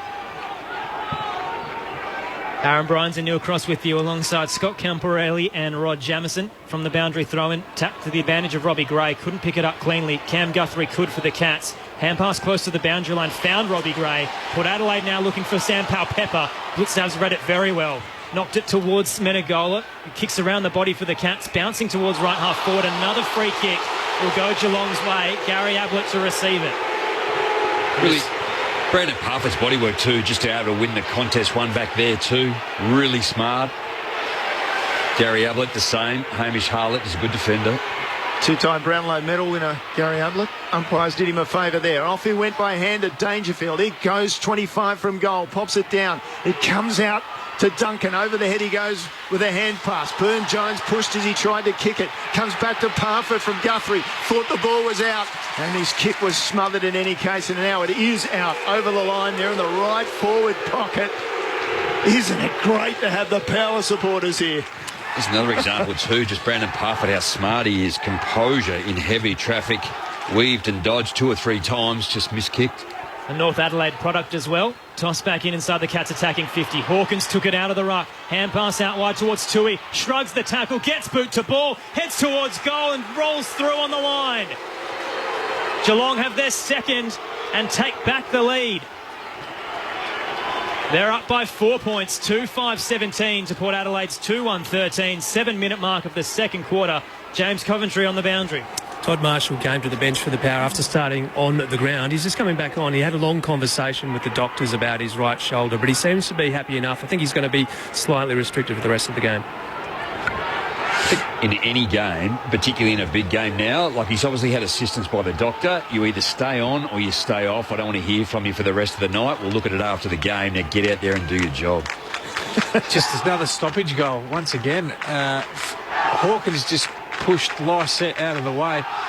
I mean, that's just poor by Scotty Lysette. He just can't get pushed around. He gets flicked into the corridor, and Dersma, who's a young kid playing on Tui, who's more mature body, just able to break through that tackle. I mean, that's just a, low percentage goal, but Scott Lysette's got to be better than that inside their D50. Good side for Geelong.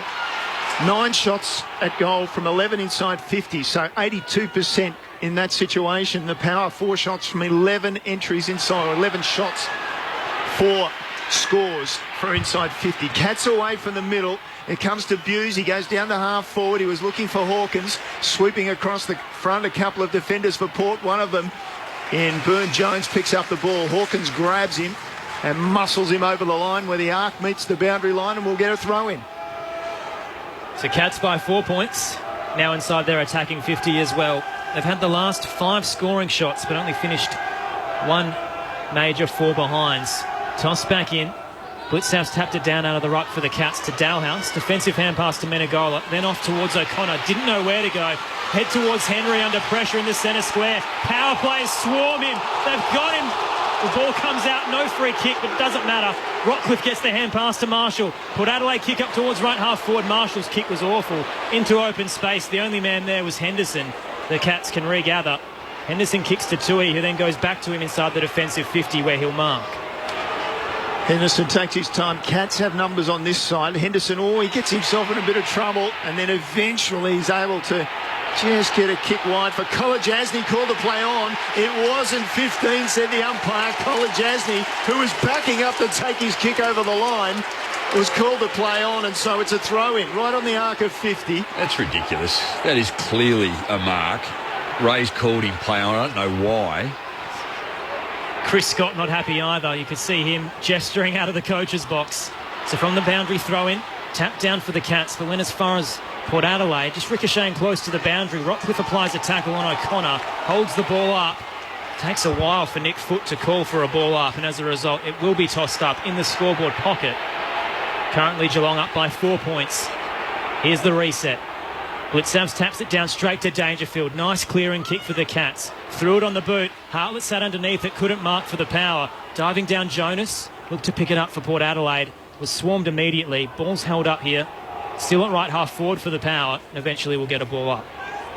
Both teams are investing a lot around the contest, and once they all get swarmed into the contest, both teams are pretty good at just dropping an extra one off. This time it's Kolajasny, but it's Mackenzie at the other end with Jonas just alternating on Hawkins. Here's a chance for Geelong as they clear the ball away, and eventually a Parfitt, and he'll go inside 50 to the pace of Rowan. Oh, he's pushed in the back out of the way by Cleary. Got away with one there, my opinion.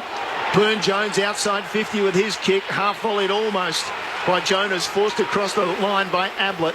Again, their quickness away from the stoppage, the Cats, so important. Well, I think you're right, Crossy. I thought they were a little stiff not to win it too, but they backed in Gary Rowan's speed, and the bounce of the ball was what did him in the end. Geelong by 4 points.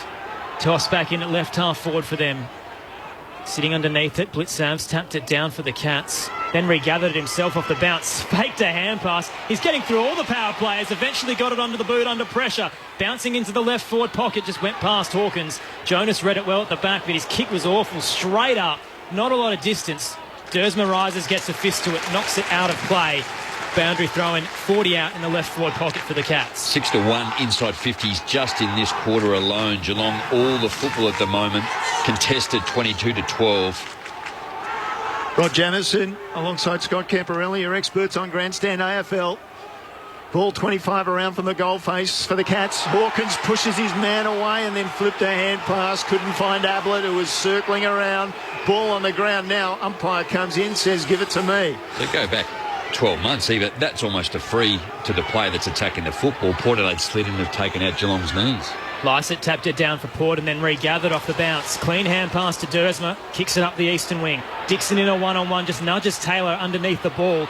Spills towards Henderson for the Cats. Shrugs another tackle. Hand pass an errant one. Cam Guthrie picked it up and was caught. Big tackle. No free kick. It'll be a push in the back that will go against Port Adelaide. Listen to the home crowd. There's a bit going on off the ball as well. Meanwhile, Harry Taylor will receive the free kick short of left half forward for them. Kicks inbound, under pressure was Kolajasny, busting through. Pepper just smashed his opponent. And it was a high tackle in the process. Another free kick to Geelong. The Power fans are going to riot before the end of this game. Well, Dixon and Pepper on the skipper, isn't it, too? So Geelong came to help and support. A bit of old-style physical confrontation, and this time there's a free kick. And it's going the other way. It's reversed as Selwood went across the ground. And Dixon must have been offended by Taylor. So it'll be a free kick to Big Dixon. He's got nobody to kick to down the ground. So he forces the ball wide and short to Burne-Jones. He had an altercation with Dangerfield there before, and he found out Dangerfield's pretty strong. He goes inboard to Hartlett, down the line. Going high was Laddams. Forces the ball over the top. Pal Pepper gets a 1-2 and then a hand pass off. He goes to Ebert, who was pushed in the back, and the umpire said in the forward pocket, it'll be your kick, Brad Ebert. He was just pushed as he kicked the ball by Tui. And about 25 around from the goals in that scoreboard pocket, Brad Ebert will line up at goal. Their defensive mechanism, Geelong, to get an extra one is so good. Blitzap just rolls back. He then mans up out of the ruck contest and then allows either Stewart or Henderson to be the drop-off all the time. Ebert crosses the boundary line, sinks a drop punt, and he's just astray. Just astray. Hit the post. Minor score for the Power. They lead it 2-5. Oh, sorry, they trail by 3 points. 2-5, 17 plays 2-2, 14. The Cats in front by 3 points, 14 gone second term. Port's first score since the 15-minute mark of the opening term as well. The Cats cleared it out towards right half back. Kolajasny marking under pressure. Wants to move it on for Geelong. Kicks up the western wing towards right half forward. Another contest waits. Rowan with a huge sit. Couldn't bring it down. Spills to Rockcliffe at the back. Skyward kick for the Power into the square. Rosie rises up. Can't bring it down. Laddams at the fall of the ball. Got a hand pass to Boak. Then Rosie flung it back out towards Laddams. Shrugs a tackler. Hand passes back to Rosie in the centre square. Kicks it into the 50. 2-on-1. Dixon's being held. Will he be paid the free? He won't. Ricochets towards the goal line though. Morlop's done it again. Another soccer towards goal, and he's got 2 for the evening. Port Adelaide back in front by 3. 3:2:20, plays 2:5:17. 15-minute mark of the second quarter on Grandstand AFL. It was well done, Port Adelaide. They absorbed Geelong's pressure. They were at them, but there was a multiple chain of handballs that Port just couldn't find their way out. Then Laddams, the big fella, just found his way through, got it to Rosie through the middle of the corridor, and that opened it up. It was, once again, it was still 2v1 for Dixon because they just rolled back so well, Geelong. No, understanding there's going to be enough pressure on the ball. But well done by Motlop. He just worked his backside off to get inside 50. Who's Colin Dashney? No, Colin Dashney, he would not want to see that on Monday. He was the man chasing? Just let Motlop just go straight past him. No body work at all. Corey Enright, one of the best defenders in the game. I'm sure he wouldn't be too happy with that. I just thought Henderson too, like Harry Taylor had Dixon under control. He just had to get back and needed to take the contest, wasn't able to kick the footy forward. Bounce in the centre was short by Ray Chamberlain. It gave every advantage to Geelong. And the follow-up, the ball was tapped down to Duncan from Stanley, and then he was tackled immediately. So no damage done. Laddams with a knockdown to Wines for Port Adelaide. His kick under pressure. Henry's dropped the mark, but it came back to him. He gave it to Menegola. He goes out the back nicely to O'Connor, and then he just chips one wide. And Guthrie has the mark at right half back for the Cats. Guthrie under pressure, played on him, and the hand pass hit the chest of Selwood. Bounced straight off, caught him in a tackle. Amon got him, and a free kick will go against Carl Amon for a hole. That's got to be 50, isn't it, too? So Port Adelaide played on in their attacking 50, kicked across the goal face. It's all the way in the scoreboard pocket. The free kick is back at left half forward for the Power, but it will go Geelong's way. So Joel Selwood received the hand pass, bounced off his chest, went to regather off ground, was caught in a tackle. And Ray Chamberlain has paid that as holding the man. And now it's, there's the 50. It is 50. So he'll be marched. Listen to the Power fans. Joel Selwood marched to the logo, centre wing on the western side. The captain kicks up to right half forward for the Cats. Duncan, uncontested, takes the mark just short of the 50. They're down by 3 points. Mitch Duncan doesn't know where to go. Called to play on and chips it short. Finds Kolajasny 60 out. Exactly where the Power wants to be. The world's against them. Kolajasny takes the kick, puts it in the pocket. Hawkins, did he push? Did he push? No, said the umpire. Hawkins now takes a snap off the left foot, misses. The Coleman medalist is having a shocker in front of goals. He's had plenty of opportunities. And that's his third miss. That was awful. Absolutely awful. And one across the face. He's had 4 shots, hasn't he, too? So he certainly missed 2 that he would have eaten normally. The most nonchalant attempt at goal by a Coleman medalist. 2-point game, Port Adelaide up. They clear it up towards the eastern wing. At the front and centre square there was Henry caught in a tackle and held up. We'll get a ball up on that eastern side, short of left half forward for the Cats. The stadium's only half full. Look at how loud it is. Toss back up. Lysett taps it down for the Power. Falls to Wines. Hand pass to Ebert. Throws it on the boot up towards right half forward. Out of bounds on the full. Free kick will go to Geelong. So it'll be Dangerfield to take the free kick. Now he plays on. Comes inboard and then scrubs his kick. Effectively, as it turns out, Parford takes the mark at half forward. Was definitely not meant for him, but he read it off the boot. So Parford goes back about 80 from goal. Inboard he comes as well. And that's a shocking kick. It came off Hartlett's chest to ground.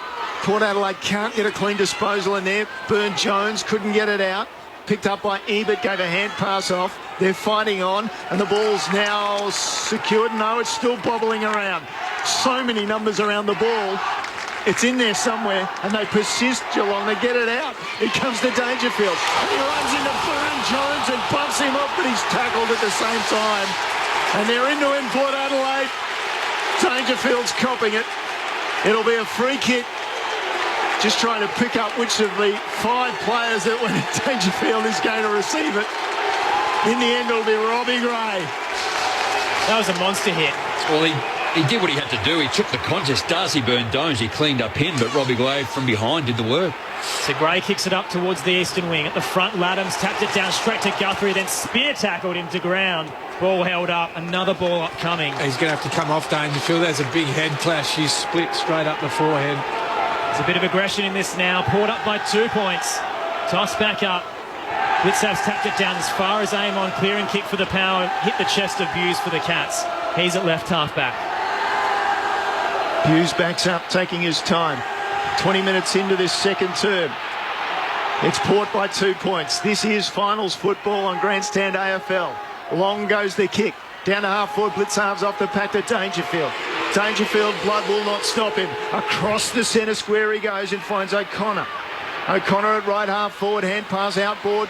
Goes to Duncan and then he drops it in short to Tui. 49 from goal. 10 metres in from the boundary line. Tui will back up and take his time. He's been a good player, hasn't he, too? Certainly coming from where he is, one of the Irishmen. Played over 200 games. Flexible too, isn't he? Can play back, forward and wing. He's been a bit through the wings this year as well. Battled knee soreness this season. 120 games for Carlton when he initially came over from Ireland. Game number 202. In comes Tui. Starts it on the right post and it stays there for the minor score. Had the distance covered quite easily. Minor score though, 1 point game in favour of Port Adelaide. 3-2, plays 2-7, 21 gone. Second term on Grandstand AFL. Inaccuracy, normally a word we associate with Port Adelaide, but Geelong 2-7-19 playing Port Adelaide 3-2-20. Blood rule now, Aaron. Dangerfield's finally been spotted. He'll make his way to the bench. Okay, Blood will eventually stop him. How many stitches, James?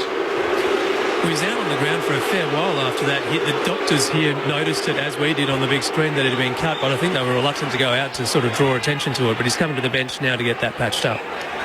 So Houston has it in defensive goal square for the Power. He'll play on towards the right back pocket and then clear it towards right half back. At the front, Gray was nudged down of it. The back Menegola couldn't take it. Parfitt gathered though. Hand pass out towards Atkins. Kicks into the 50. The Power have 4 numbers up against Tom Hawkins. Knocked out of play for a boundary throw-in. Hawkins also grabbing at his left calf as well. Doesn't look to be a major issue, but the Port defence seems to have figured out how to handle him now. It's an area that they let themselves down in round 12, wasn't it? Not tonight. All back into play. Lycett comes, takes it. Parfitt at the bottom of the pack. Just got a hand pass out. Burton on the ground fighting for Port Adelaide. And umpire eventually comes in. It'll be surrendered by Atkins for Geelong. Ball thrown in the air. Hawkins got the tap down. It's just off a couple of hands and then Atkins got the hand pass back to Selwood. He just snaps it. Goal. It's high. It's high. It's straight. Oh, what a goal. Badly needed by Geelong just to get some confidence in their kicking in front of goal. They have one late in the second term and they take the lead again. Geelong 3-7-25. Port Adelaide 3-2-20 after 23 minutes. 43 seconds to go in this second quarter.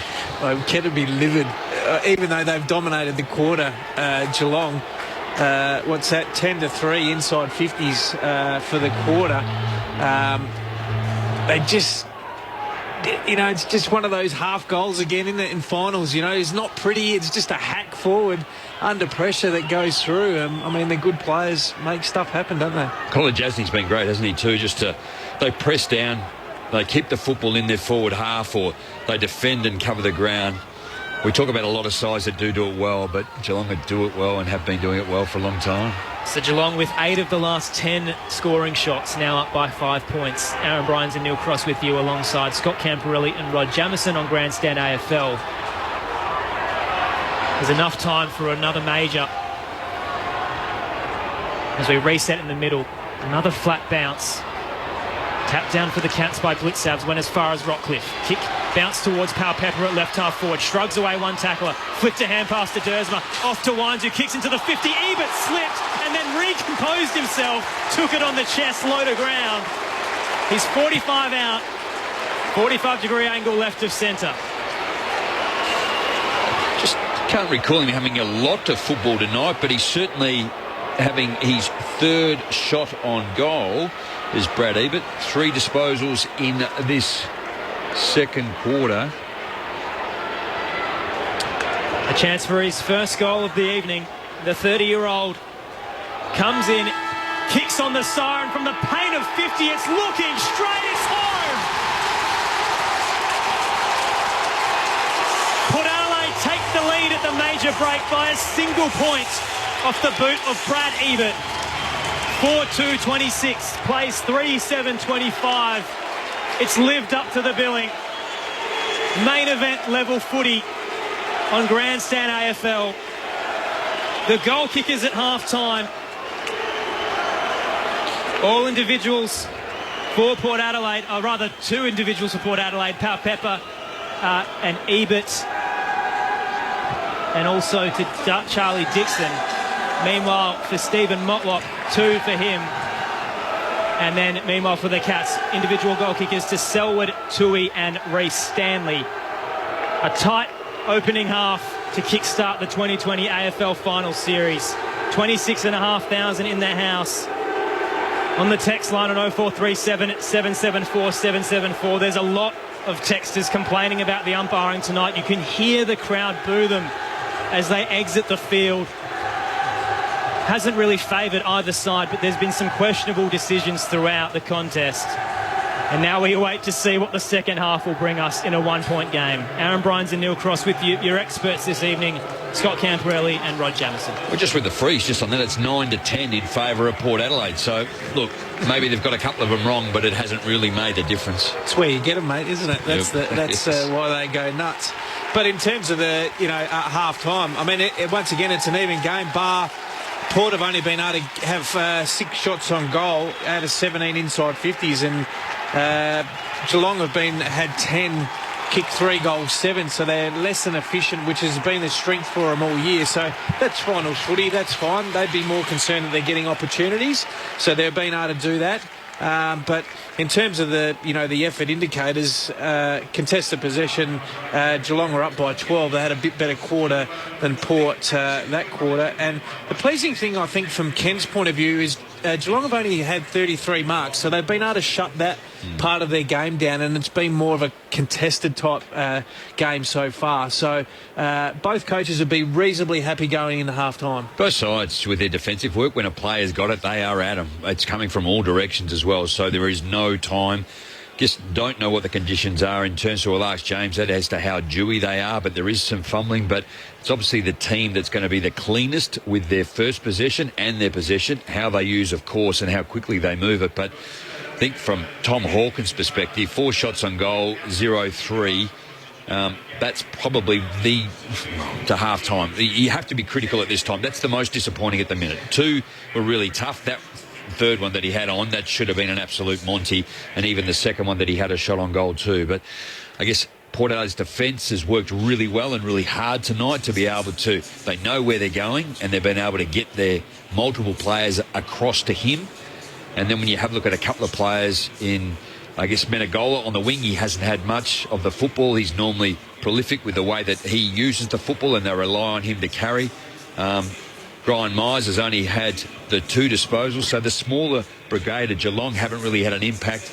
And you go the other way, Port Adelaide too, Butters. Like, there were some articles in the paper this week just talking about how big mouth he was on the track this week to a lot of the senior players, and he's come back into the side and he hasn't had a touch of the footy tonight. And Geelong are recognising that, and they're going to him and pushed him around a little bit too. So it's another level. It's a great leveler our game, isn't it? It doesn't take long. It does not take long. So, look, I think the first half, I think you're right. I think both coaches will be pretty happy. They'll look for some small improvements, which is what you require in such a big game and on a big stage. But I think it's what we expected to be pretty tight. You touched on Tom Hawkins there. So 6 goals against Port Adelaide in round 12. The game prior to that, round 14, 2019, he actually had 0 goals, was held to just 5 touches by Tom Cleary, and as a result, Port Adelaide win by 11 points. So tonight he hasn't been his accurate self. There was a couple of times he's played on unnecessarily. There was a really awful one about 15 out from goal where he could have gone back and slotted it, decided to play on and missed. As a result, he's 0-3. So 3 behinds to Hawkins at half-time. Is he really one of the major deciding factors for the Cats right now? I think he is. I mean, when you have a look at the inside 50s, there's 15, isn't it, to Port Adelaide, 7 shots, 18 to Geelong with 12 shots, and they've, kicked 7 behinds, and probably a couple from some tight angles. So I guess most coaches at the minute, they don't almost mind where they come from, but you don't want them too wide. It just makes the percentage a really low kick on goal. We saw Brad Ebert almost nail one from deep in the pocket, but just as much Tom Hawkins couldn't nail it either. But that's a good defensive mechanism. Correct. So that's Port have done that well. They've done their homework. They've forced him wide. And Mackenzie's done a great job on him to be able to keep him out of the game. And you see every time he goes for the ball, there is pressure on the ball, which was the thing that they didn't have last time. They've, Pau Pepper and Rockcliffe and Brogue, they're not getting huge numbers in terms of disposals, but the pressure around the ball, that's the key. So they'll win their share at times and they'll be able to hedge the ball forward, but they need to keep the pressure on the ball to stop Geelong's uncontested and the way they move the ball through the middle of the ground and give Hawkins the opportunity. But you saw Hartlett, he came across an intercept with a spoil. You saw Jonas come across an intercept as well, and Burton. So they're working well as a collective back six, and they've been really good all year. They had a down week against this team last time, but and as you know, Jamo, the defenders, they gel together because they're the ones that cop the brunt of anything that comes in thick and fast. So they've played really well so far. And they talk about when they don't get enough glory for all the hard work they do, by the way. But having in that second quarter, time in possession, Geelong 52% versus 28%. So that's the upside that I think that's where Chris Scott will go, hey, look, again, Matthew Knights, be composed, be mature, have a think about what we need to do. And also the last 10 minutes, 33% to 17%. So they had the football. They're in control a little bit, but they haven't been able to get the score on the board as to I guess, reflect as much as the footy they've had. The other thing too, Jamo, with that is the time in forward half. So that's the field position battle. Yeah. So 43% to Port, 57% to Geelong. That's where the game, as you can see just by the scoreboard, but from a percentage breakdown, they're actually winning the field position battle. But both teams have kicked some X-factor goals. It hasn't been by pure, really good system to go forward. It's just been really pressure contested footy. It's messy football, but it's incredibly exciting. It's been a privilege to be here at the Adelaide Oval for the first qualifying final. Port Adelaide up 4-2-26 to Geelong's 3-7-25. Coming up shortly, we'll give you the team news for the second qualifying final happening tomorrow at the Gabba between the Lions and the Tigers. We'll also read out some of your texts on 0437 774 774. But for now, on ABC Radio, ABC News Radio and Grandstand Digital, it's time to head to the ABC Newsroom.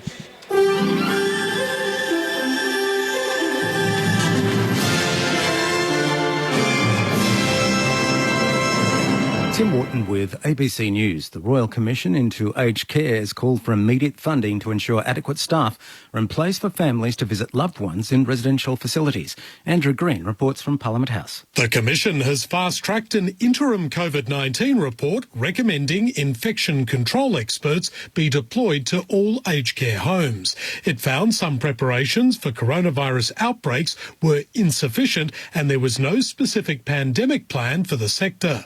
Aged Care Minister Richard Colbeck says the government is accepting all the recommendations and has a plan. That plan has continued to be developed and evolved. 665 Australian aged care residents have died after contracting coronavirus.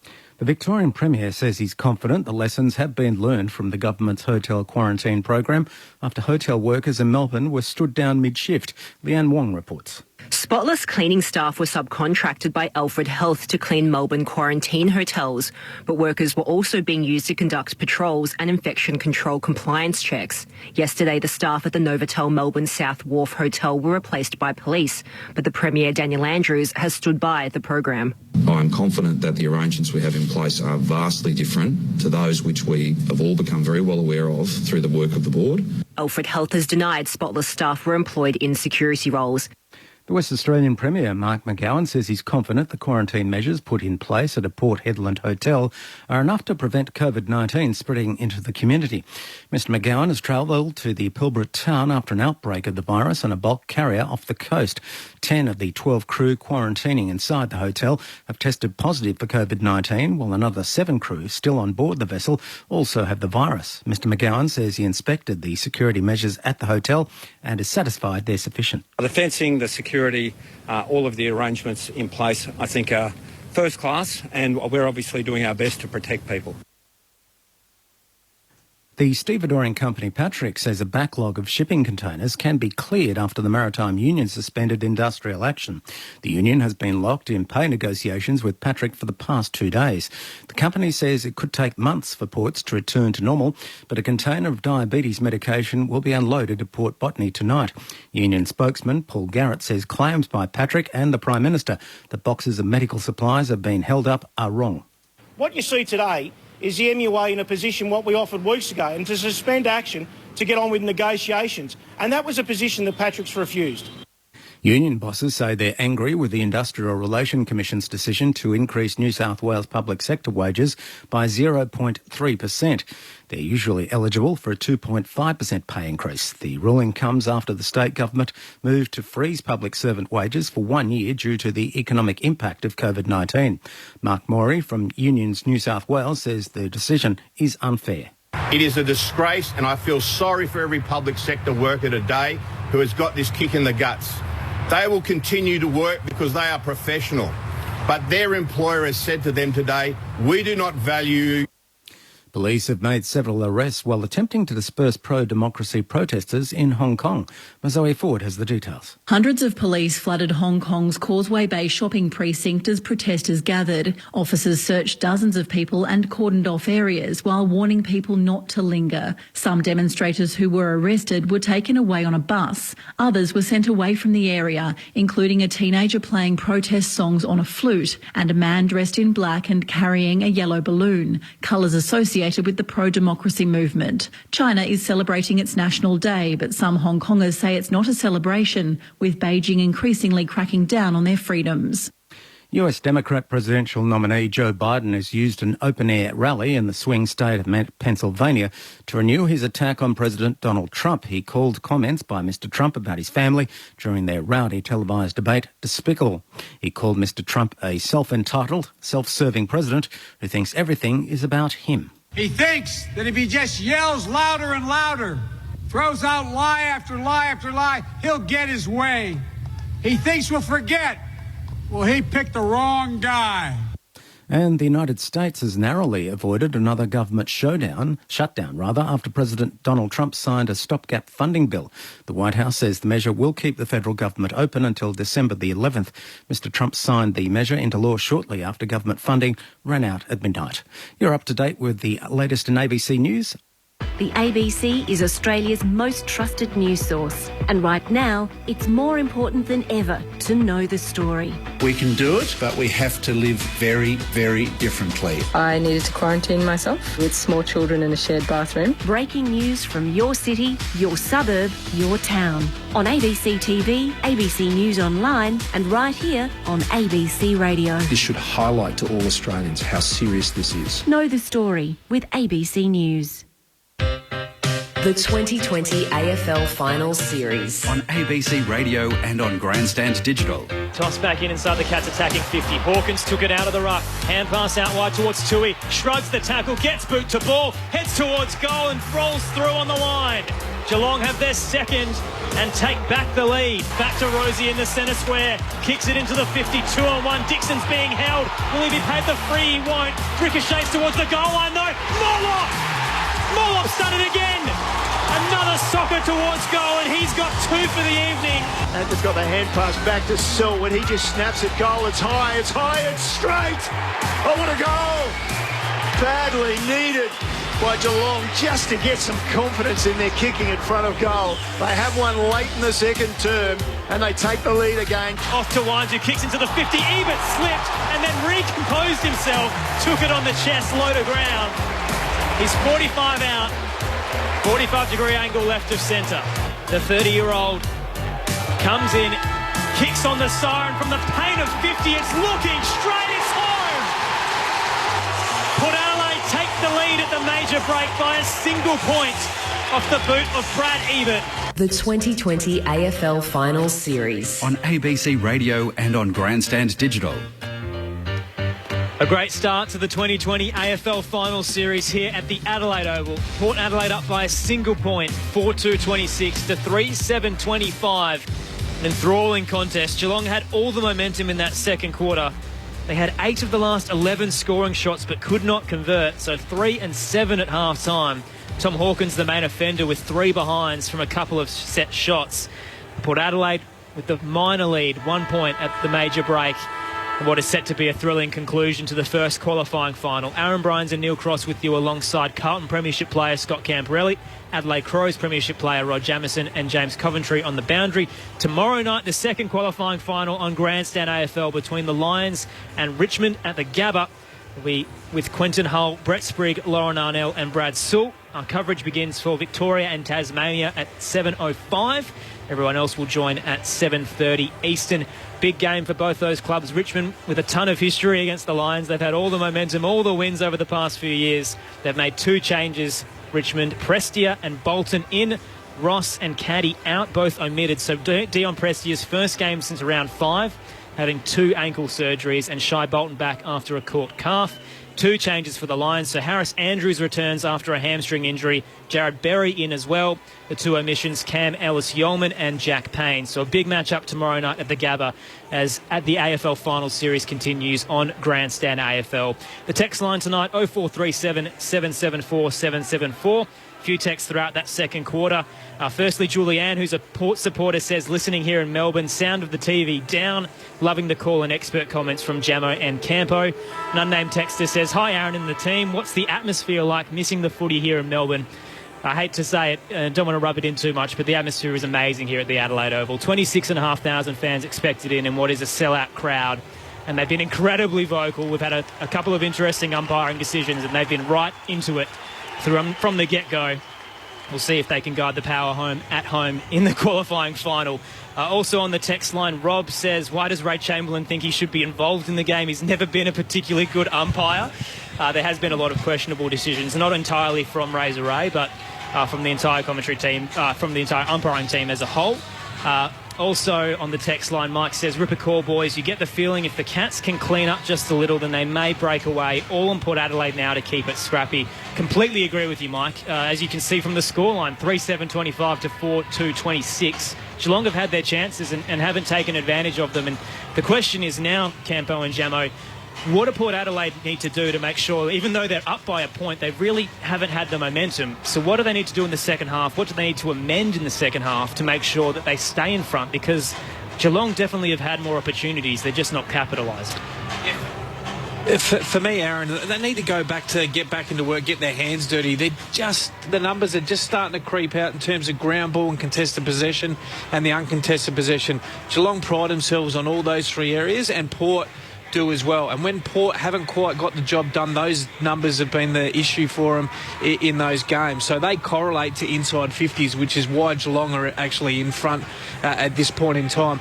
The thing I want to talk about, Jamo, is what Geelong do so well in terms of their system to get an extra player in their back half. What actually happens is Blitzev comes off the wing, then rolls into the ruck. Zach Tui rolls up to the wing. Blitzev now is playing in the ruck on Lycett, and he runs him around the ground. He gets back as the extra number. He makes out he's a defender, which releases Stewart and Henderson. Then what happens is Stanley then pushes forward. So it's an even number game, but Port don't know where the swivel's going. So at times there'll be Clury free, but then Stanley, because of his running power, and that's what these 2 guys bring. Between Blitzavs and Stanley, they're probably the best 2 runners in Geelong's footy team, believe it or not. As 6'7", 6'8" guys, that's a fair weapon to have at Chris Scott's disposal. So that's the way it happens, and you can see it unfold all the time. Blitzavs, because Lycett isn't actually, a great runner, and he doesn't impact through the middle of the ground. He's not like a Nat Nui or a Brodie Grundy where he picks up possessions through the middle of the ground. And then what happens is Bledsoe then uses his running power and becomes that extra player. That's how Geelong get their ball movement going, with the extra possession, the extra player with some uncontested mark chains, but that's how they get the extra defender back. So it's very difficult to coach against because there's a couple of moving pieces. And it's difficult to combat to that particular point when you have a look at Port Adelaide's players. Charlie Dixon's only had the 3. He's had no mark. Zach Butters has only had the 2. He hasn't even taken a mark. You know, hasn't gone inside 50 at all in that first half. Motlop's had 4 and he's got 2 goals which have been mercurial, but we know he's capable of doing that too. So a lot of the players that they rely on, Robbie Gray too, when you have a look, let's do 7 disposals. He's had 3 clearances. He's been in the middle of the ground. 2 inside 50. So there's a couple of players that they normally rely on, and without being disrespectful, it's your second and your third tier players that you want to be able to stand up in these games to be able to get you through and get the supply forward in use. And Geelong's defence has been great, and for all the reasons that Campo just highlighted. The second half set to get underway here at the Adelaide Oval. Port leading by a single point against Geelong in the first qualifying final. Neil Cross to kick off the second half. Lycett to go against Stanley. And Boak just got the ball out to Lycett from the ground, and then Lycett just tumbles the ball forward for Port Adelaide. Dixon comes out, picks up the crumb. Onto his left foot, into the pocket. Laddams leading out, able to take a couple of grabs and then pull it to his chest ahead of Henderson. And he'll have a look at the goals. And there's a clear change already. Straight away, Marshall started on the bench. So one, they've either gone, right, your shoulder's no good, so you're going to sit here, or we're going to try something a little bit different. Big Laddams has had an impact at AFL level. Rookie pick at number 9 in 2016 comes in and he's well left with his kick. He's not usually that bad. As a ruckman, he's actually a very good kick, but he missed that one well astray. But he does double the margin for Port Adelaide to 2 points a minute into the third term. Aaron Bryans and Neil Cross with you alongside Scott Camporelli and Rod Jamieson. Tom Stewart plays on from the defensive goal square for the Cats. Long kick towards the centre square. Hartlett did well to read it.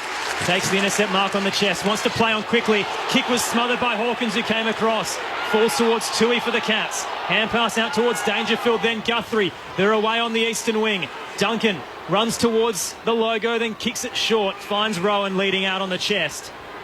Just held up a little bit, Gary Rowan. He'll chip it short up towards right half forward. Guthrie will mark. Hands it off to Myers. Kicks into the 50 to the forward pocket, just short of Henry. Gathers well off the bounce. Caught in a tackle. Dropped the ball. Ablett regathers. He's caught in a tackle over the boundary line. We'll get a boundary throw in the right forward pocket of Geelong's attacking 50. They're kicking to the northern end. Down by 2 points. Just getting yourself in the position to get to the kick, isn't it? But Reece Stanley, just his ability you spoke of to run. Lycett was on his bike, but he had it in 15 if he could go long. Lycett got the ball down in the ruck contest, and Geelong come away with it through Selwood. Got it to Tui, then to Myers. In a tackle, he lost it. Hartlett cleared the area for Port Adelaide. Picked up by Ebert near the centre of the ground. Rosie comes flying through, received the hand pass, towed it forward. Coming the other way, Stewart for Geelong, and then Henry, and then he couldn't get out for the tackle. Dersma took him on.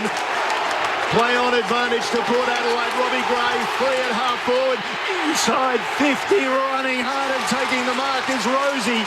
He's only 20 out, slight angle, he thought about playing on. Eventually decided to go back and have a shot. Did he step over his line there, though? Not really. He just faded that way to look like he was going to hit the corridor. But I'll tell you what, if Ken's got any hair left on his head, he'd be pulling it out right now. Just Jack Henry in the middle, wasn't Great tackle by Dersman, and that's the intensity you want from a second-year player. Outstanding. Rosie, 2 years ago, a premiership player with North Adelaide on this ground. Now he puts Port Adelaide in control in this final. Port Adelaide 5-3, 33. Geelong 3-7, 25. 3.5 into the second half. Now that's just terrific pressure by Port Adelaide through the middle of the ground. He got hacked forward out of there. I can't remember the player that hacked it forward, but it was Geelong numbers. But then the cavalry came. Port's midfielders, Port's forwards reset the ground. Jack Henry thought he was through. and then Xavier Dersma puts on a sensational tackle through the middle of the ground, and then the Port just moved the ball offline. Robbie Gray's hanging out, and he only needs a little bit of time and space, and a great reset by Rosie. You know it's a tight game when I can say Port Adelaide are at a game-high 8-point lead. 5-3-33 plays 3-7-25. Some bad news for Power fans as well. There's been an incident caught on vision off the ball of Zach Butters headbutting Mark O'Connor. We'll assess that at three-quarter time, but not looking great for the Port youngster. Could cop at least a week suspension for it. There's still a bit of feeling in this at the moment. 26,500 in the house to kickstart the AFL Final Series for 2020.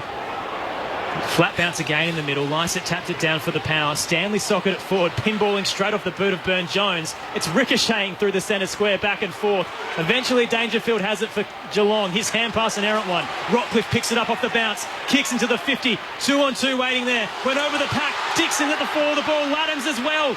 Just fell over before he could regather it. Dived on by a couple of Geelong and Power players and held up at the top of the goal square inside Port's attacking 50. As good a defender as Harry Taylor is, he hates it when it gets over the back, doesn't he? He's not moving as well as he used to, Harry. Ball thrown up.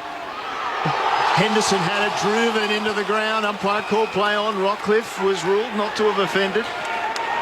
Another ball up, just slightly to the right of the goals. As we look at it, Laddams pushes off his man, takes it. How did he dispose of it? Ball back on the ground. And the umpire will come in. We'll try again.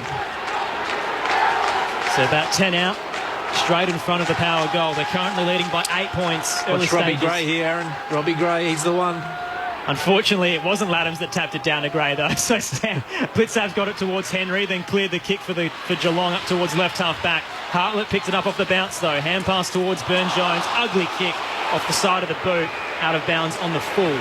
James Coventry on the boundary. Colin Jasney started the quarter on the bench. He's been getting some work on his driver, his right leg. He seems to be okay. He's just on the exercise bike at the moment. The physios did make him do a couple of run-throughs along the boundary just to make sure it was right. So the ball's found its way to Guthrie from Dalehouse, who had the ball, and he goes inboard with a kick. Guthrie, it wasn't fantastic. Ricochets up. Burton picks it up, or rather Houston picks it up, and inside 50, his kick wasn't fantastic. Ricochets though to Burn-Jones. Forward of the play was Motlop. Picks it up and snaps a goal. Oh, he's on fire. Talk about your opportunist. Motlop has his third. And the Power has stretched their lead to 14 points. Port Adelaide 6-3-39. Geelong 3-7-25, 6.5 gone, third term. Well, he's playing that small forward role beautifully. He's just taking his opportunities. What's that, 5 or 6 possessions for the day, and he's kicked 3 goals, all from snaps or just half opportunities. But I just love Dan Houston. He's had a sensational year. I know he's had a bit of a blip, a few weeks back, but his composure to win that ball at half-back and keep the pressure on and lower his eyes inside 50, not just bomb it in there, lower the eyes, which, the Geelong player almost got his hands on it, but it then caused the chaos ball. I think it was Mitch Duncan, though, needs to be better than that. The kick in the middle was really poor, particularly where Guthrie was it in the back half. Really poor. So Motlop has 3 goals. Port Adelaide up by 14 points. He's been goalless in 5 of the 12 games he played this year, but tonight he's on fire in the middle. Tapped down by Stanley, but fell as far as Wines, who clears it into the 50 for Port Adelaide. Meeting it, Buse for the Cats, just tapped it straight back to Wines. Hand pass to Rosie, then Gray on the paint of 50, chips it short, found Stewart though. Marshall was leading out, but was beaten. Stewart's kick, an awful one though. Nearly turned it over to Amon, who juggles it, spills it. We're 40 out from goal for the Power here. Spills towards Dixon, shrugs a couple of tackles, hand passes to Motlop, kicks central towards, big collision. Dersma collided there with Blitzavs. He hasn't left the turf, he's still face down. Hasn't moved, Xavier Dersma. There's some serious concern here. He's not well. Don't touch him. Just... He has not moved at all. Face straight down. Huge collision with Blitzavs.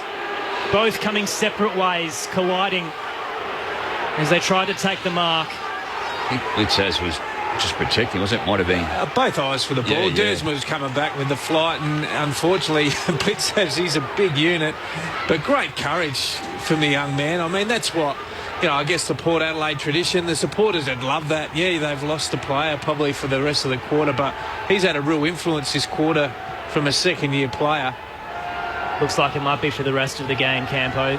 Xavier Dersma is looked like they're calling for the stretcher here. He's been rolled over to his side. Multiple medics with him. Just copped his elbow. Maybe after the contest he's actually landed on top of him too, so nothing in it in terms of Blitzad doing anything he shouldn't have done. Both players went for the footy, but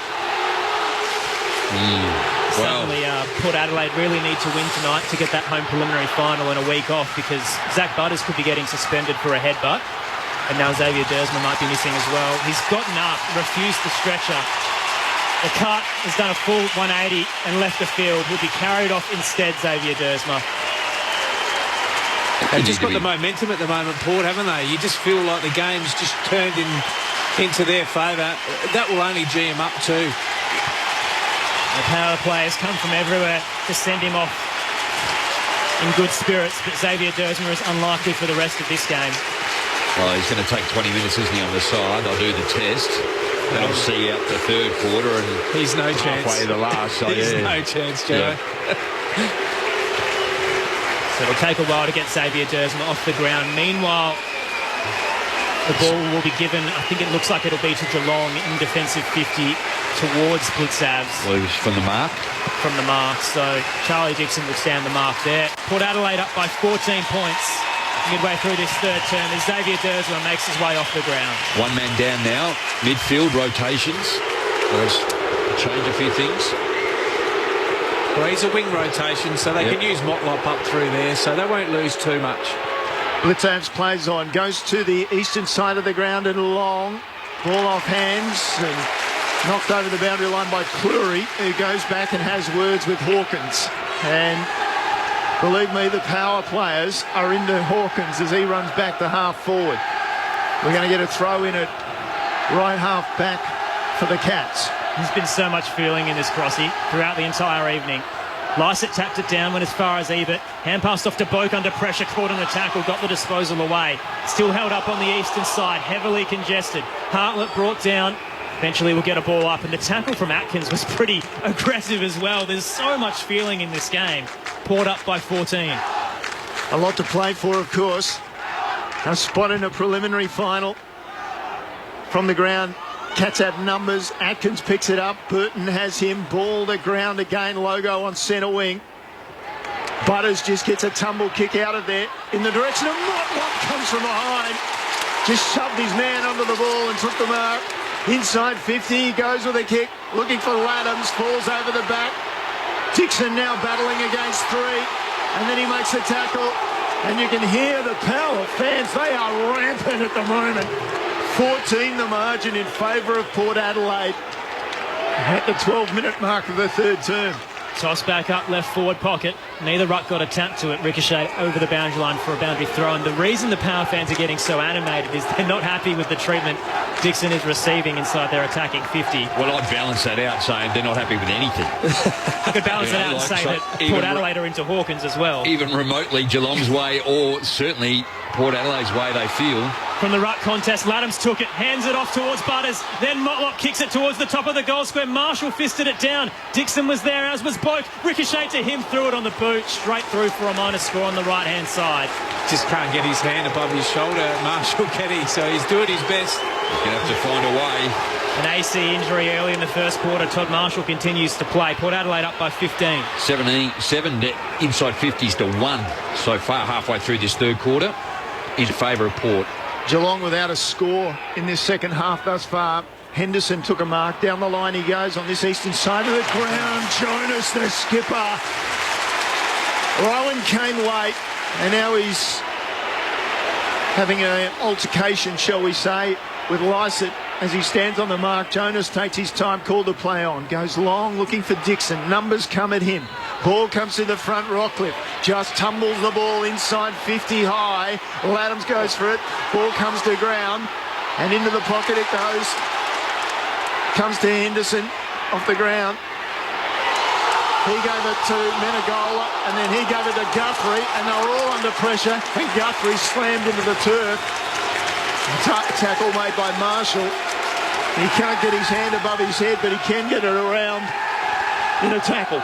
Tackling intense at the moment. 45 out. Laddams takes it out of the ruck. Hand pass to Butters. Back to Laddams. The Power going defensively and turn it over. Dalhouse now with the hand pass off to Blitzabs, who tried to shrug a tackle, was caught, and it was high. It'll go back to Dalhouse for a previous incident. Could have been holding the ball to Blitzabs shortly after. Power fans, if they don't win tonight, we're going to need an escort home, I think. Kick down the line on the western wing. Big fly from Stanley. Did very well at the front to mark. He's just in front of the benches. Geelong down by 15. Short kick towards the logo. Stewart's there. He marks uncontested. Wants to move it quickly. Thought about the switch and then opted against it. Kicks to left half forward. Dangerfield takes the mark. Wants to move it on quickly. Gray has his number though. Has to kick it into the 50 errantly. Contest forms there. Fist from Burton spills to ground. Before the ball, Atkins under pressure. Knocks it out of play for Geelong in the left forward pocket. 6:40 place, 3:7:25. 14-minute mark of the third term on Grandstand AFL. Defensively much better, Port, at the moment. Just not allowing Geelong any uncontested ball at all. And it's just straight line, which helps the key defenders at least zone off their man. Ball into play. Rockcliffe out of the pack, just gets it outside defensive 50. Ball comes to ground. Henderson, well, he was slid in on the umpire call play on. Right at the top of the 50. Numbers around the ball. There's plenty of them. Umpire will call for it. And right at the top of the attacking 50 of Geelong will get another ball up. The Cats trail by 15 points. So tossed up on the paint. Laddams up against Stanley. Fell towards Burn-Jones. Clearing kick for the Power. Kolajasny tried to juggle it back with the flight. Eventually had to regather off the bounce. Got a hand pass for Geelong. Fell towards Taylor defensively. Quickly tackled by Marshall. Brought to ground at centre half. Ball pushing the back. Surely not. It's getting a bit silly now here at the Adelaide Oval. Both ways. Some of the calls have been horrendous. Geelong with a free kick. Will head to wide towards Menegola at left half back. They're down by 15 points. They'll send it long up towards left half forward. At the fall of the ball, Jonas was there. Fisted it towards Burn-Jones. Hand pass under pressure, found Pepper, western wing. Spins around, kicks, hits the chest, waiting there of Butters. Butters inboard, wasn't fantastic. Duncan intercepted. He was looking for Motlop, the danger man. And Duncan had his measure. But he's at left half back, and the Cats have rarely been forward in this quarter. Drops it in short, Menegola. Called to play on, wasn't 15. Goes directly across the ground and finds Tui at right half back. The Irishman backs up, chips it over the top. Hughes has it. Mark play on, straight away, hand pass forward for Ablett.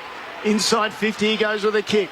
Ball falls into the hands of Cleary off the pack. He goes to a 4-on-1 in favour of Port Adelaide, and not surprisingly, they take it away. Houston down the line, and he looks for big Charlie.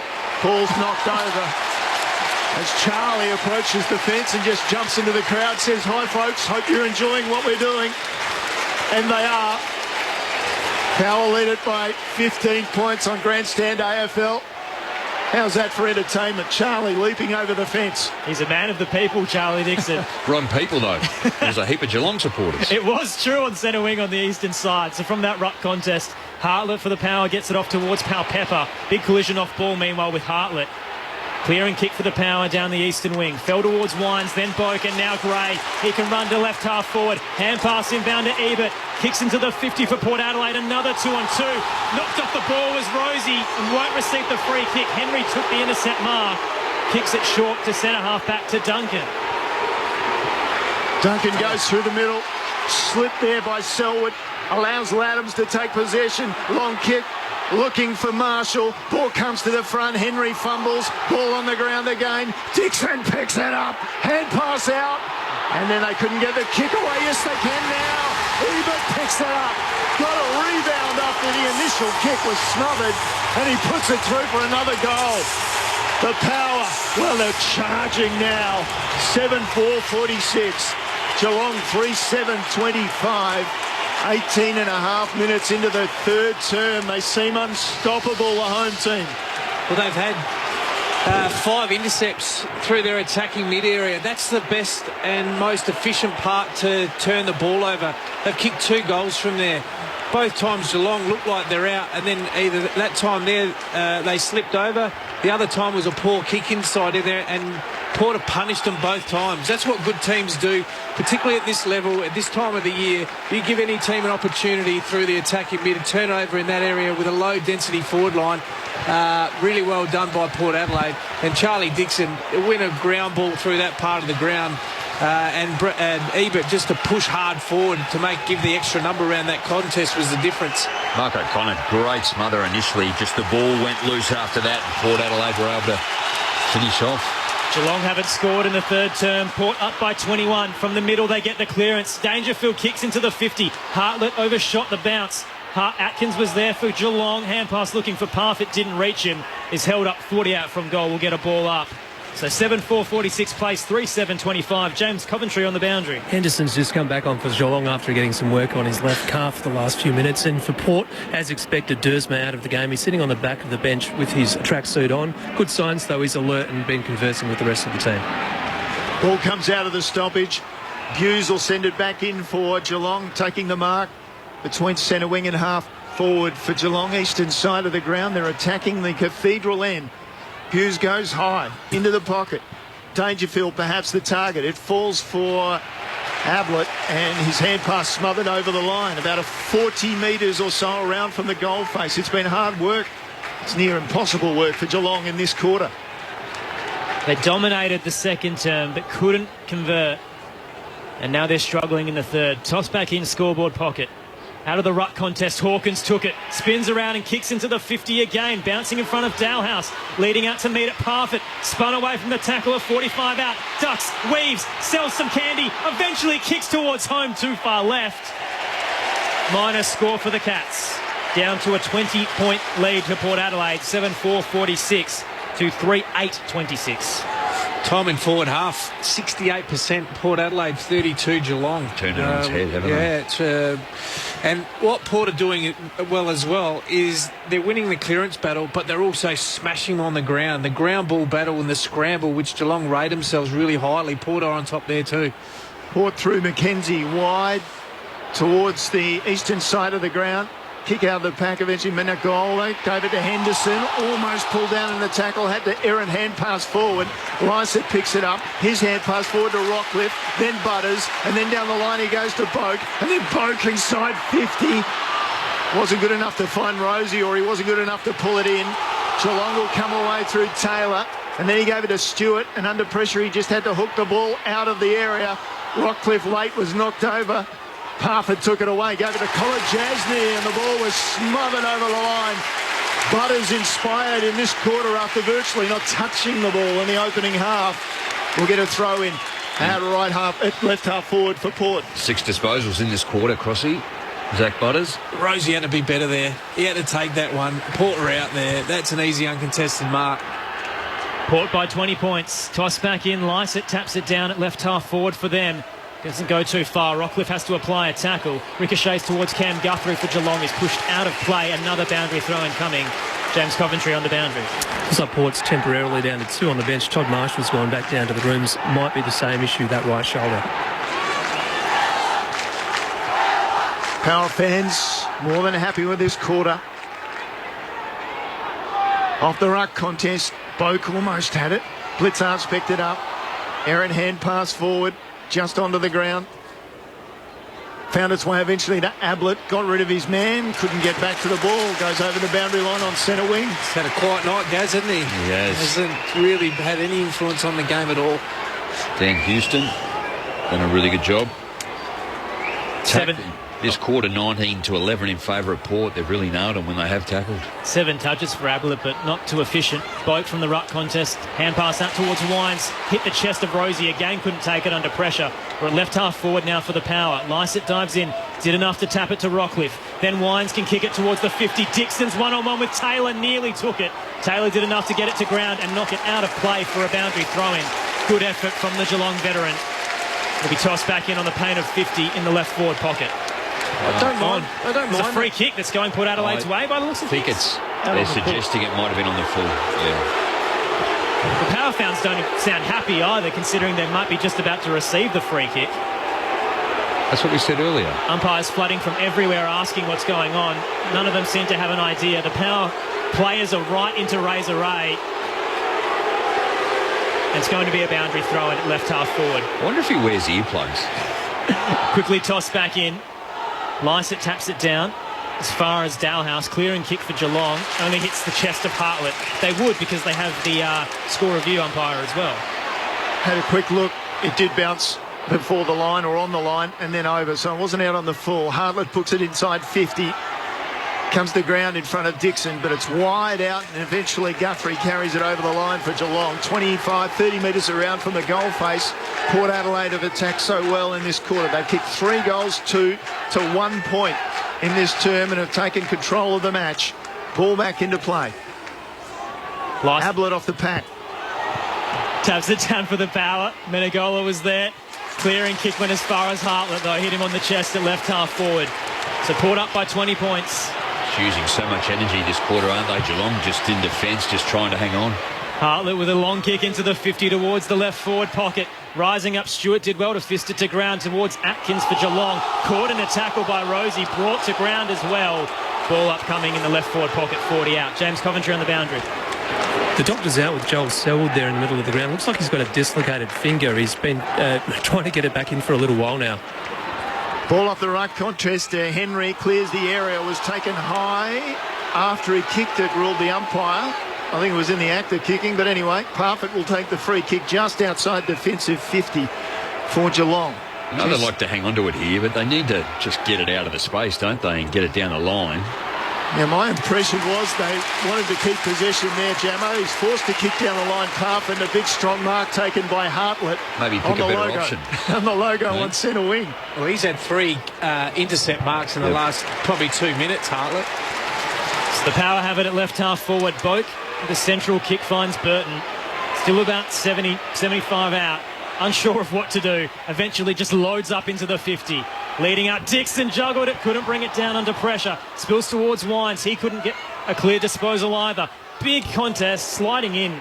Parfitt actually caught the legs of Butters, who's clutching them as well. No free kick. Ricochets 45 out, left forward pocket for the Power. Rosie overran it, and Ablett can finally clear it for Geelong. Might come back again. Numbers favour Port Adelaide, and Dangerfield's come away with it. Nobody in front of him and 70 to run.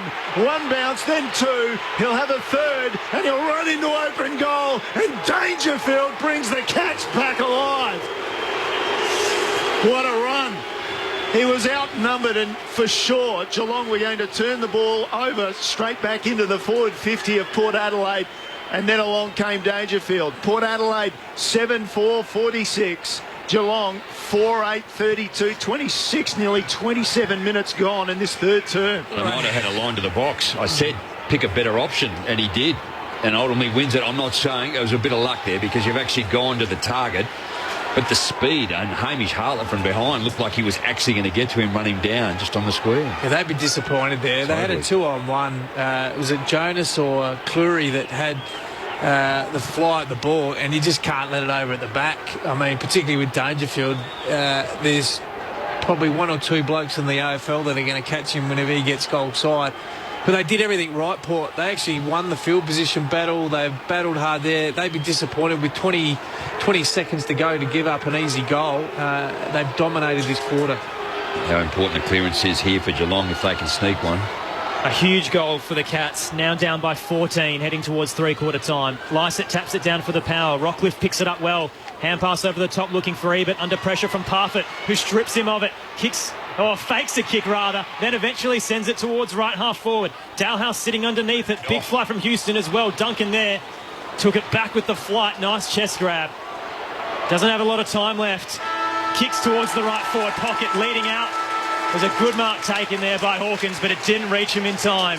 And as a result, Port Adelaide will take a 14-point lead into the final term.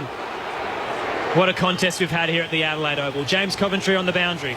Yeah, as I mentioned earlier, Selwood came off with a dislocated finger. It's his middle finger on his left hand. Really, they struggled to get it back in. I don't think they've actually got it back in.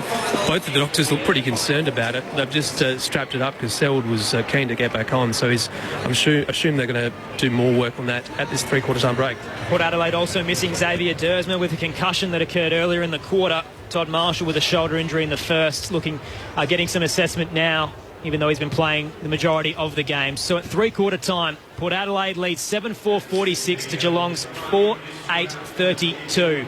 It's been an impressive turn by Port Adelaide, but they let Geelong back in it in the late stages. The goal kickers heading into the final quarter. 3 for Stephen Motlop for the Power, 2 to Ebert, singles to Rosie and Dixon, both with the minor score alongside Laddams. Meanwhile, for the Cats, only individual goal scorers, Joel Selwood, Zach Toohey, and Reece Stanley and Patrick Dangerfield with that late goal running from 70 out. So Port Adelaide, they kick 3 unanswered goals to start that third term, but Geelong with a late one keep their finals hopes alive. A 14-point deficit for the Cats.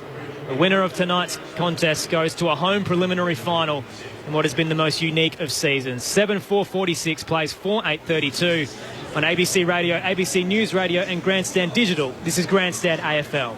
Everyone was looking for Nicola Gobbo, the woman who became known as Lawyer X. The woman at the centre of Victoria's biggest legal scandal.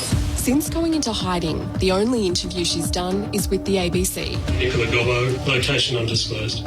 And now we're telling her full story. She was under enormous pressure. It's like the ultimate betrayal. When you're stuck in hell, keep going. The Informer, a gripping new season of the hit podcast Trace. Hear it on the ABC Listen app. The 2020 AFL Finals Series. On ABC Radio and on Grandstand Digital. Play on advantage to Port Adelaide. Robbie Gray, free at half forward. Inside 50, running hard and taking the mark is Rosie. He's only 20 out. Slight angle he thought about playing on. Rosie, 2 years ago, a premiership player with North Adelaide on this ground. Now he puts Port Adelaide in control in this final. Houston picks it up and inside 50. His kick wasn't fantastic.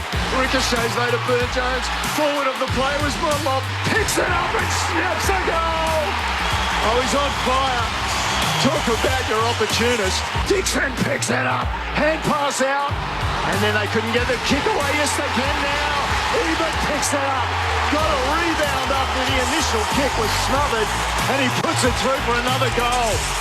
The Power, well, they're charging now. Numbers favour Port Adelaide and Dangerfield's come away with it. Nobody in front of him and 70 to run. One bounce, then 2.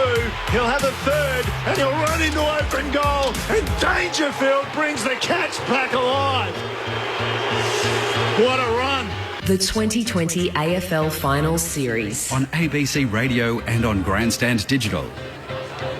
A non-stop enthralling contest here at the Adelaide Oval. Port leading at the final change, 7-4-46 to 4-8-32.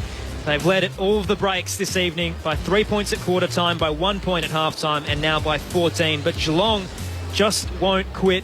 They brought it down with a late goal from Patrick Dangerfield. Port got it to a game-high 21 points. And that goal from Danger brings it back down to 14. The Power without Xavier Dersma after a concussion early stages of the third term. Todd Marshall also being looked at for a shoulder injury. Joel Selwood with a dislocated finger. It's all happening out there at the moment. Zach Butters also likely to be reported or at least suspended for a headbutt on Mark O'Connor as well in the second quarter. A crowd of 26,500 fans in at the house for what has been an amazing contest to kickstart the final series for 2020. Tomorrow night at the Gabba as well, the Lions host the Tigers. 2 changes for Brisbane. Andrews and Berry in for Ellis, Yeoman and Payne. For Richmond, Prestia, Bolton in for Ross and Caddy. The text line this evening, 0437 774 774. Waddle says, go Port. Serves the Cats right for chucking the game to the Tigers and keeping West Coast out of a double chance. I don't think Geelong meant to lose to Richmond by 26 points, but it's certainly given them a bit of the wobbles the past couple of weeks heading into the finals. Geelong haven't been their best and they're struggling tonight at the Adelaide Oval against a team they beat by 60 points earlier in the year. Also, a texter from Greg in Redcliffe says, fantastic game. Love Jamo's voice again. Rod Jamieson, Adelaide Crows Premiership player, alongside Scott Camporelli, Carlton Premiership player, your experts this evening. Tell us a bit about that third term and what you expect to happen in the final quarter. It was they dominated the quarter, Port Adelaide, 15-8 inside 50s. At one stage, the contested possession was almost out to 12-15, so I get it. They were smashing Geelong around there. The ground ball battle, the scramble, Port were cleaner around the contest, which sort of flipped a bit from the first half. They tackled Geelong when they got the ball. And the telling stats for me, Jamo, was they had 13 intercepts between the arcs. So between attacking mid and defensive mid, they then went back in 10 times. They kicked 3 goals. Before that, it was a stoppage game. So both teams kicked 3 goals from stoppage. It's now just shifted back into a turnover game. So not necessarily a clearance battle. It's pretty even through that part of the game, and both teams are square from that ledger. But Port have just got on top with the turnover game. They look much more dangerous ahead of the ball when they go in there. So, and the pleasing thing from Port's perspective is they've only allowed Geelong 50 uncontested marks, so they haven't been able to change the game, shift the ball off the line and then get some inside 50s. Port have made them go straight down the line, which then helps Hawkins and these guys not get involved in the game from a Port perspective, because Cleary and Jonas and these guys can now come across and help and intercept. Port Adelaide have been the number one tackling team all year, and they're certainly doing that again tonight, 38-57 in their favour, and they've just been ferocious with their tackling, and they're just getting at Geelong.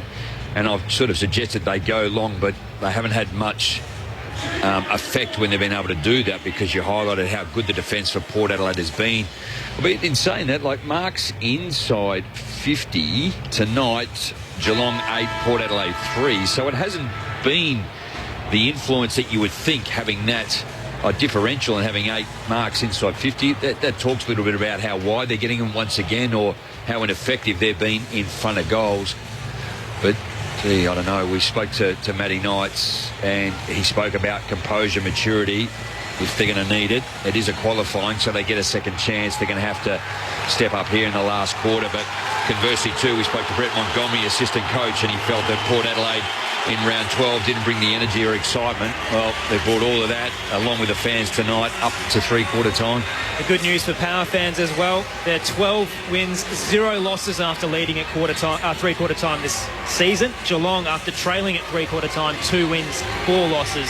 So the Power have all the momentum heading into the final quarter, leading by 14 points after a 3-goal to 1/3 term. Neil Cross with some quick stats ahead of the final term. In terms of disposals, Geelong 212 to 201, 50 marks to 39, uncontested possessions 113 to 107, and 99 to 92 the contested possessions. All in favour of Geelong. Selwood in the middle, Dangerfield forward. Laddams tapped it down straight towards Selwood for the Cats, and he regathers off the bounce, throws it on the boot towards centre-half forward. Over the head of Dalhouse, Rowan meets it, quickly tackled, brought to ground. Ball up on the pain of 50. The conclusion to the first qualifying final, Port Adelaide hosting Geelong, looking to lock away a preliminary final in the most unique of seasons. Toss back up on the pain of 50. From the 4, the ball winds, just pushed it out for the Power. Went as far as Burne-Jones. They're away here, Port Adelaide, running through the western wing. Amon takes a couple of bounces, runs to left half forward, kicks to a one-on-one in the 50. Dixon leading out, sliding and dropped it. Ricocheted off the ground. Taylor regathers for the Cats. Hand pass to Henderson, who throws it on the boot, bouncing around just inside the paint of the boundary line, and then eventually over.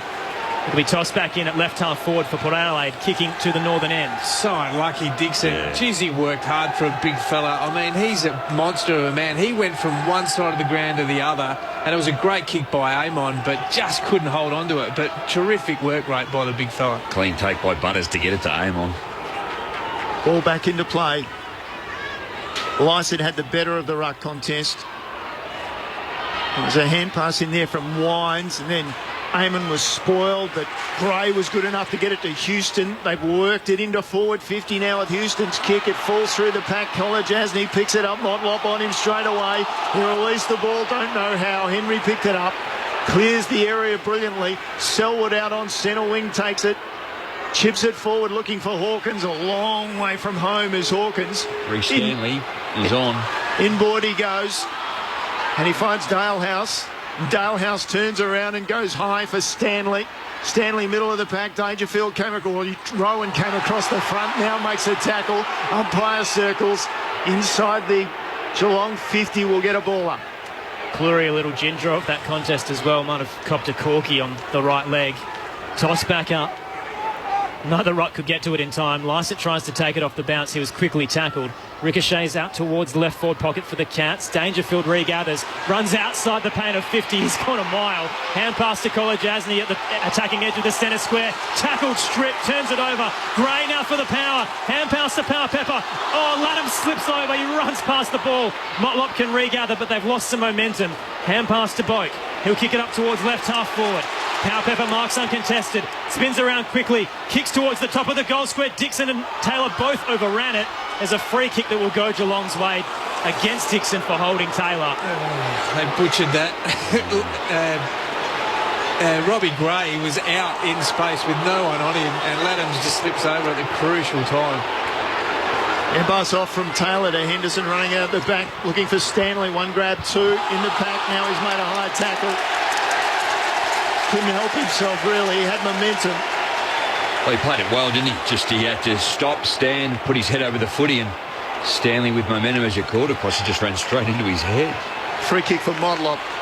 Motlop inside 50. Just with a chip. Henderson comes late, knocks it away. Ball to ground. Dangerfield takes it over the boundary line, about 45 metres around from the attacking goal face for Port Adelaide. They're heading towards that cathedral end in this last turn. Up by 14 points. No score yet in the final quarter.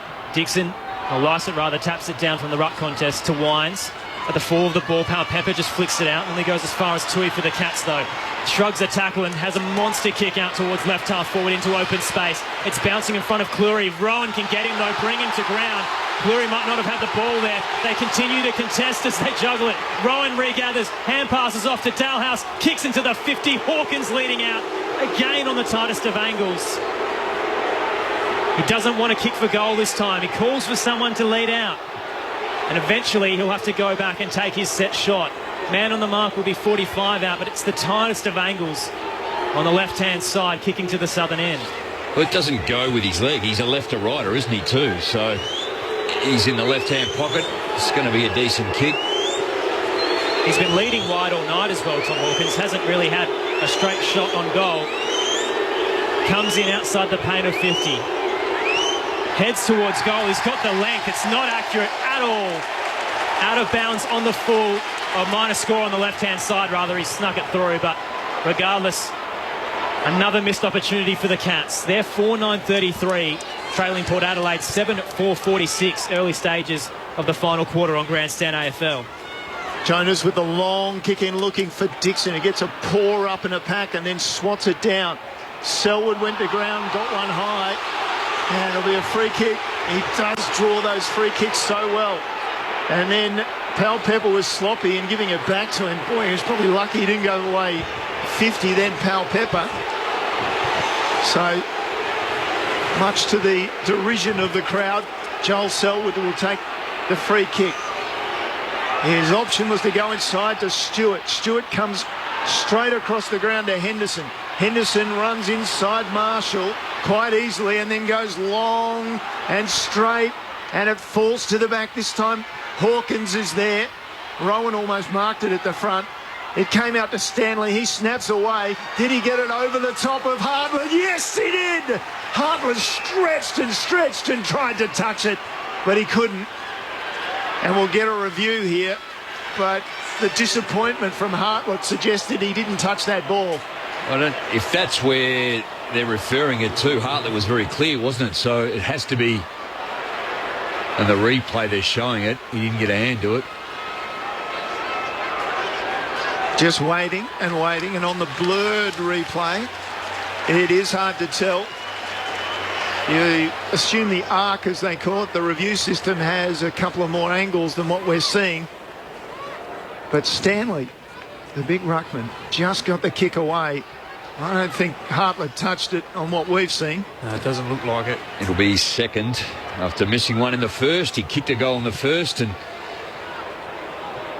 fact, he might be his third. No, it'll only be second. He missed the set shot early in the. Yep. Yeah. He had the first set shot of the game and missed, and then he had the next score. So they were 1-1-7 on the boot of Stanley in the opening quarter, Geelong. And this is taking forever, but they want to get it right. You're on Grandstand AFL across ABC Radio, ABC News Radio and Grandstand Digital. And here's the result. If the ball is touched or not, reverting to the umpire's call. So it becomes the umpire's call, and the umpire's call was a goal. And that's what he signals. And I think that's probably right, judging by the players' reaction. Hamish Hartlett wasn't disputing it. So just to give that score now, Geelong pull one back, 5-9-39. Port Adelaide 7-4-46, 7.5 minutes gone. And this will extend the quarter, of course, that long break. 7.5 minutes into the final term here at the Adelaide Oval on Grandstand AFL. So Port up by 21 points, a game high midway through the third quarter, and it's now as low as 7. Both teams fighting for a home preliminary final. It's been a thrilling contest throughout the evening. Well, a home away from home in Geelong's case. It'll either be at the Adelaide Oval or somewhere in Queensland for Geelong. It's been the warmest home and away for Geelong of all time, hasn't it? A great contest in front of a sellout crowd here at the Adelaide Oval to kickstart the 2020 final series. Aaron Bryans and Neil Cross with you alongside Rod Jamieson and Scott Camporelli. Xavier Dersma out of the match with a concussion in the third quarter. Everyone else is out there to play. And here comes the reset in the middle. Port by 7. From the middle, Stanley tapped it down. Palpepper looked to row for the power. Hands it off to Lysett. Then defensively, he's looking for Wines. Shrugs a tackle and gets a kick under pressure towards the 50. Marshall shoves off his opponent. Couldn't take the mark. The fall of the ball, there's a ton of bodies. Rosie just soccers it forward. We're now 40 out from the power goal. Butters just bumps off his opponent. Hand pass to Motlop, who tapped it off. Running through there was Lambs. Kicks it from 15 out. Peter Laddams makes amends for his COVID breach and puts the power back up by 13 points. They now lead 8-4-52 to Geelong's 5-9-39. 9-minute mark of the final term on Grandstand AFL. Well, once again, the importance of the centre bounce clearance. I mean, Ollie Wines got it and hacked it forward. A chaos ball, once again into even numbers, but two smart little tap-ons by the forwards. Butters, I think it was the first Butters one. was the first one, just a little toe poke. Great contest. A little handball forward to Motlop with a little tap to Laddams who reset. That's just a hard-working, contested footy finals goal there. Just the work in the middle of the ground too. Lysett being able to do it. Palpepper again. Just having a look at the clearance work. Contested 9. His clearance is at 5. Back in the middle, Stanley got the tap down. Followed up. Was tackled just as he picked up the ball. Rockcliffe inside head pass to Bogue. Chips it forward. Dixon slid in to take a chest mark. Missed it completely. Menegola has it now. Flicks out the hand pass. And then out on the full was the kick from Kolajasny. It was awful. And Port Adelaide will go inside 50 through Laddams. So he's about 60 out from goal. Outside the boundary line, Peter Laddams decides to centre it with a skyward kick. Bodies come from everywhere. Dixon flew a bit too early. Boke at the fall of the ball. A hand pass straight into the arms of Stewart. Clears it for Geelong out towards left half back. There's no one there. It would bounce over the boundary line. What will the umpire say? Deliberate. Craig Fleer gives Port Adelaide the free kick at right half forward. Tom Rockcliffe will receive it. Immediately plays on. Centres the kick again. Dixon leads out. Spoiled from behind by Henry. Bounces towards Ebert. Curls around and kicks again towards the top of the goal square. Great mark. Stewart back with the flight. Took the chest mark. And Geelong can rebound here. Long kick was a good kick and found Dalehouse at half back, or he flipped out a hand pass forward. That was pretty good to Duncan. Duncan goes straight to centre half forward. Dangerfield had lurked by himself. Inside forward, 50 with a kick.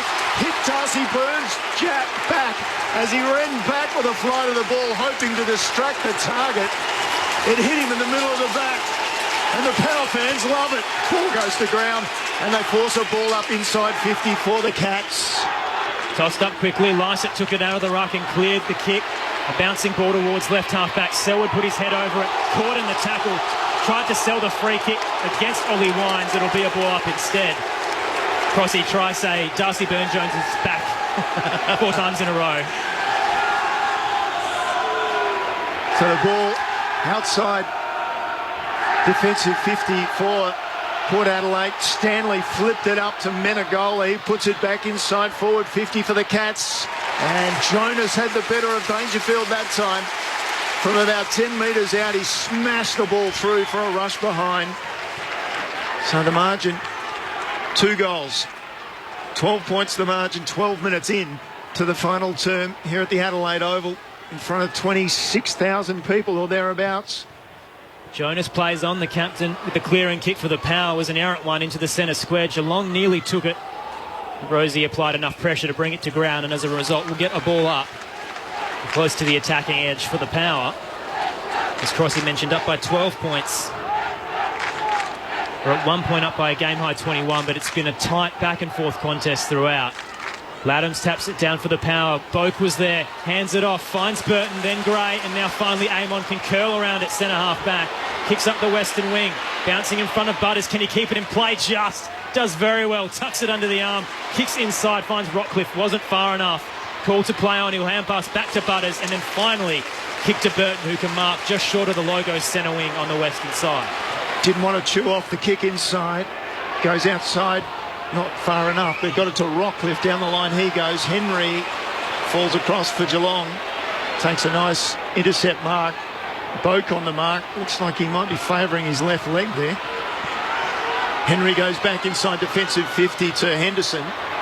Flares it out to the eastern side. Tui with the mark. Goes back inboard. O'Connor with the mark. Byrne-Jones closes him down. He's forced to go back. Goes wide for Myers. Myers just backs up. He's between half-back and centre wing for Geelong. They're just taking some air out of the game at the moment.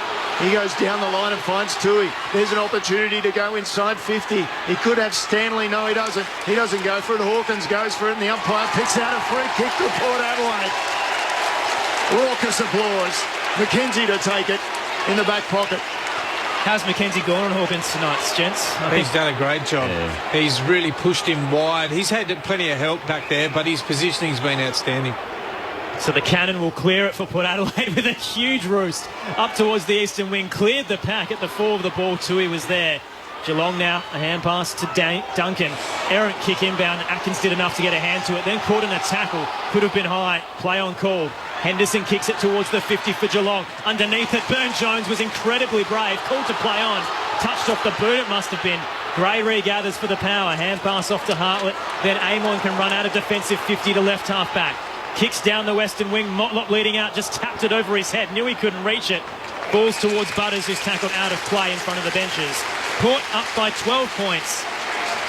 It's a tight finish for the first qualifying final on Grandstand AFL. Players just starting to feel it, but there's just over 7 minutes to go of actual play. Ball comes back in. Wines, he's been tough. He put his head down. He took the tackle of Menegola. He's been superb. He's hard and tough, isn't he? 12 contested possessions and 5 tackles. 19 disposals. Stanley made the mistake in the ruck contest. Laddams will take the free kick for Port Adelaide. Just beside the logo on centre wing. Nobody on the mark. He can play on. He chooses rather to take his time. Down the line he goes. Stanley should come and meet this. And he fumbled it. Had 2 grabs. Ball on the ground. Port Adelaide secure it. It's still in close. Just inside the attacking 50 for Port. Now it'll come out again. Atkins cleared the way. Byrne-Jones caught the chest mark for the Power, but eventually got it back off Houston on the western wing. Lycett with a hand pass to Rockcliffe. Now Gray can stroll into left half forward. Ducks a tackle. Takes a bounce in the process. Hand pass off to Boak. Then centres it into the 50, leading out there Marshall. Good spoil from behind by Henderson. Bounces out towards Myers at centre half back. Ebert caught him. Coming through with a tackle, with a kick rather, could have been soccer in danger. Duncan pushes it forward for the Cats. Goes as far as Marshall for the Power. Defensive hand pass to Byrne-Jones, who kicks up to right half forward over the head of Wines. Knocked out of play by Kolajasny for a boundary throw-in. It's a superb kick by Boak. As Marshall, unfortunately, is just can't get his arms out at the moment to try and mark the ball, but it was a great kick. But once again, Port have just locked it in their forward half here. Port by 12 points. Lyson over the top in the contest. Tui was held but pushed the ball away from him, and then it came to Selwood and he kicked it wide off the left foot under pressure, and the umpire said, throw it in. Oh, he thought about it. He did. He looked back and he considered. And it's still just behind centre wing for the Cats out there on the eastern side. They need to score and score quickly. Defence for Port Adelaide. Hamish Hartlett, his attack on the footy has been great. Darcy Byrne-Jones again had a terrific season coming off last year. Stanley tapped it down from the ruck contest. Dalehouse looks to gather off the bounce. Hand pass sold Tui into trouble. Quickly tackled by Rosie on the boundary line. Will get a ball up. Aaron Bryans and Neil Cross with you alongside Scott Camporelli and Rod Jamieson. The first qualifying final on Grandstand AFL. Toss back up. Lycett taps it down for the Power. Rockcliffe had to apply a tackle on Selwood, who pushes forward for Geelong. Eventually finds its way to Ebert though. Hand pass off to Wines, who throws it on the boot, bouncing towards right half forward. Dixon put his head over it. Couldn't get down enough, but did enough to get towards Motlop. Kicks central towards Butters. He's in the centre square. Chips it over the top. Marshall's open in space leading out. Takes the chest mark. 45 out. Straight in front. Steve Motlop's speed from a contest too has made a real difference tonight. He hasn't had a lot of space for a lot of time, and I think Butters' second half has been a lot better and cleaner. Yeah, they're spread away from the ball, and that's what they're renowned for, aren't they? Once they get their tails up, you know, they do spread hard forward, knowing that they've got the contested ball inside. Powell Pepper and Wines and Boak and these guys just push the ball forward. Marshall starts inside the centre square. Had a shoulder injury in the first, but has continued to play. Kicks from 50. The hero Port needs. It's a 3-goal lead with 4.5 left in the final term. Port Adelaide have all the answers in the second half after being tested in the opening 2 quarters. 9:4:58 plays 5:10:40. 19-minute mark of the final term on Grandstand AFL. James Coventry on the boundary. Joel Selwood's having real issues with this dislocated finger. The doctor's been out to him a couple of times to try and pop it back in, but it just won't stay in. Every time he makes a tackle, it seems to pop out. He's back on the boundary line again with the 2 doctors around him in a lot of pain. Todd Marshall, he's had an indifferent night. It's going to be an interesting review, but he's done what he's had to do. And he's filled a role, and albeit he's kept the doctors busy. Well, he's just competed forward, hasn't he? Yeah. He's competed, he's brought the ball to ground. You know, we say Motlop's kicked 3, but it's the big power forwards that have just been able to compete and not let Geelong defenders intercept mark, which is what they did last time against them. A little bit of history repeating. Geelong's lost their first final in the past 3 years. They're about to make it 4. Out of the middle, comes to Geelong's way. Ray's done a shoulder too. To Duncan. Well, his bouncing hasn't been the highest. Port Adelaide crashing in, but unable to get the ball away from Geelong. They'll finally get it away after about 6 or 7 handballs. Stewart goes down to half forward. Bledsav stands up, gives a hand pass out to Ablett outside of the boot, into the path of Dalehouse, inside 50, but wide out. Goes for goal, goes to the top of the square, in fact, and it's crashed through. That time it was Burton coming back and rushing the point for Port Adelaide. So it's a 17-point game in favour of the Power as we close in on the end of this match, 21 down in the last quarter. Their aerial support's been superb all night, Port. They've always had the extra one in helping. Houston clears it for the Power to right half back, leading out. Good mark taken by Wines in front. The former co-captain been riddled with injuries. He's had a good night. He's had a good year. Plays on from the defensive 50 and kicks up the eastern wing. A contest waiting there. A ton of key forwards and key backs. Eventually it's knocked out of play. True centre wing on the eastern side for a boundary throw-in. Port up by 17. Late stages of the final term in the first qualifying final. Good crowd, very good crowd in terms of COVID, a capacity crowd here at the Adelaide Oval. Off the pack, Wine sends it forward for Port Adelaide. Henderson, good mark, took it away from Laddams. So Geelong will get possession again, but once again, they have to take it from defence to the forward 50. Inside the centre square, Dangerfield takes a mark, releases the hand pass straight away. They've found Stanley at half forward. He sends it high into attacking 50 for Rowan. Ball knocked to the front. Hardlett picks it out, goes straight towards the boundary line, and there's no question that'll be a free kick. It's out on the full. Otherwise, it was still going to be a free kick, I'm sure. Just wanted it out there. Mark O'Connor takes the free kick for Geelong. Short kick forward, finds Myers on the paint of 50. Doesn't think he has the distance, so just centres it with a flat kick, spearing it into the 50, juggling, nearly marking Dangerfield. Fell towards Dalhouse, kick was smothered. Amon was waiting for it, clears it for the power. Motlop dropped the chest mark under pressure, but got a hand pass to Wines. Boat caught in a tackle, his hand pass a turnover. Myers now just short of centre half forward, throws it on the boot towards the top of the goal square. Good mark, rising across Jonas. Read it incredibly well. Hawkins was kept out.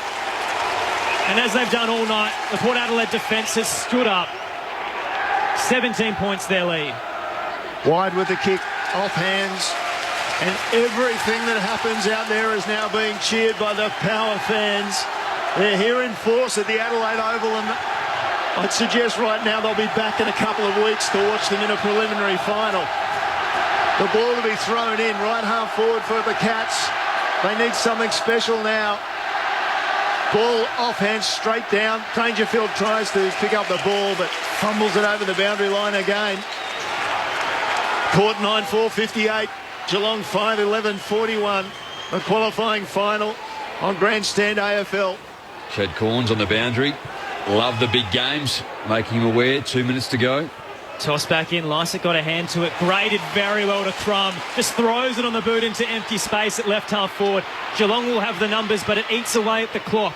O'Connor regathers. Kicks up the western wing, heading towards the square. Good mark taken, leading out by Buse. Short kick over the top to Henry. He's just outside centre half forward. Chips it forward to Dangerfield. Plays on quickly with a huge kick heading towards goal, but it's far right. Hawkins can mark it inside the boundary line, though. Wants to play on, throws it on the left boot, trying to curl it around, hits the left goalpost. Hawkins knew he didn't have a lot of time, played on, missed. As a result, it's now a 16-point game. I think that's 5 behinds for Tom tonight.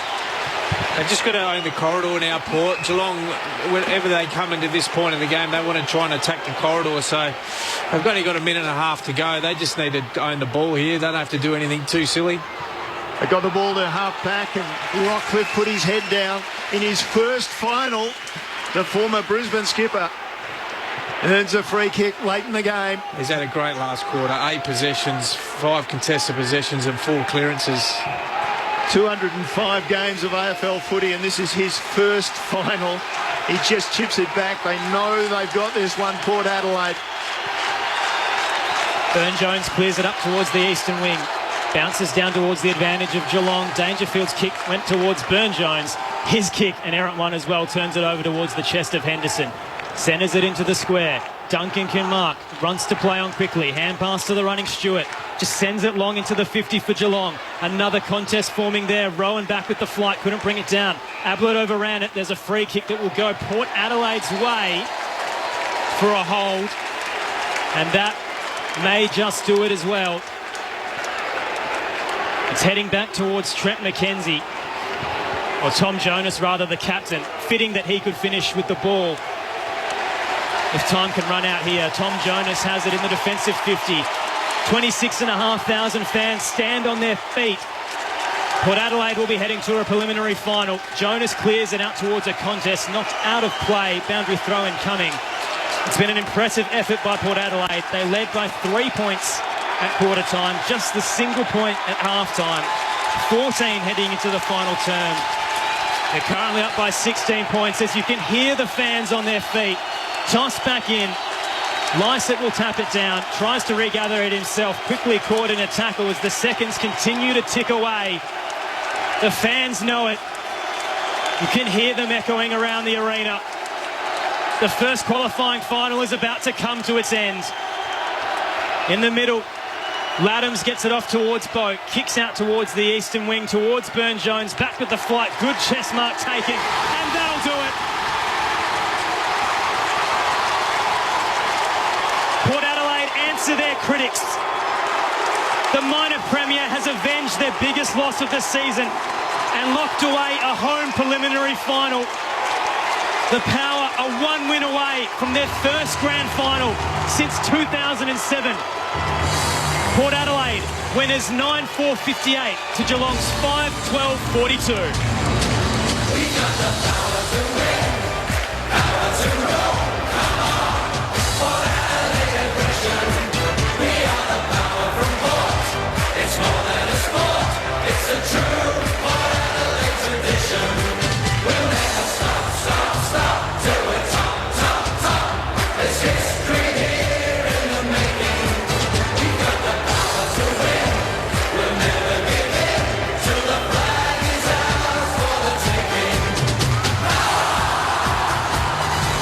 The goal kickers for Port Adelaide, 3 to Motlop, 2 to Ebert, singles to Marshall, Rosie, Dixon and Laddams. Meanwhile for the Cats, 2 to Stanley, singles to Tui, Selwood and Dangerfield. For Port Adelaide, it's their first finals win since 2014. The Cats' 4th consecutive loss in week 1 of finals. The Power, as I mentioned, leading by 3 points at quarter time, 1 at half time, 14 at three-quarter time. Winners by 16 points in the end, 9-4-58 to 5-12-42. The minor premiers were questioned, but they answered the call at home. They'll be headed to a home preliminary final in 2 weeks.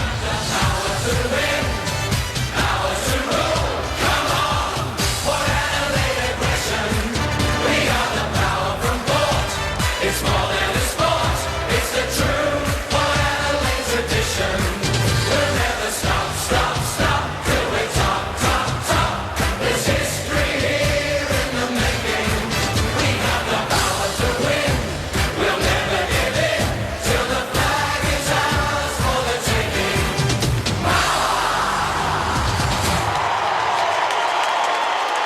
The minor premiers advance to the preliminary final. Hugs all around as Ken Hinkley embraces his senior leaders. Port Adelaide have answered the call. 3 losses in season 2020, one of them to their opponent tonight by 60 points. They answered the call. Winners in the first qualifying final and 1 win away from a grand final appearance in the most unique of seasons. It was a back and forth enthralling contest, but Port stood up in the third term and it was enough to give them a lead that they would hold on to until the end of the game. Port Adelaide winners by 16 points. Aaron Bryans and Neil Cross with you on Grandstand AFL alongside Carlton Premiership player Scott Camporelli, Adelaide Crows Premiership player Rod Jamison. It's a great win, wasn't it? You know, particularly it was sort of edging Geelong's way, but Port came out in that second half and really dominated, didn't they, Jamo? So they dominated the field position battle. They hit the scoreboard. They put Geelong under pressure. Geelong didn't handle it that well, to be quite honest. The pressure that Port applied was outstanding. I mean, inside 50s were 41 apiece. You could argue the case that Geelong just weren't efficient, 5 goals, 12. And Hawkins kicked 5 of those 12 points. So, but for me, it was more based around, particularly, I thought Port's midfield got on top. You know, you talk about Wines and Rockcliffe and Boak and these guys, they were okay to half-time. They didn't have huge numbers, but I thought they just flexed their muscles in that second half and got on top and gave them the ascendancy they needed to. Contested ball was even. The thing that I loved about Port is their ability to pressure, and they made the tackles when they need to make them. That's been a highlight. You mentioned they're the number 1 tackling team. They did that again tonight. That was really important, particularly early. They limited Geelong any uncontested possession. They didn't go anywhere near what their normal possession rate was. They had 74 uncontested marks. That's definitely normally a loss if you look at over the history of the year with Geelong when they lose. And they only kicked it at 63%. That goes back to Port's pressure. So we were saying it all along, Aaron, in terms of what were Port going to change. Their pressure changed. They limited Geelong in terms of their uncontested possession.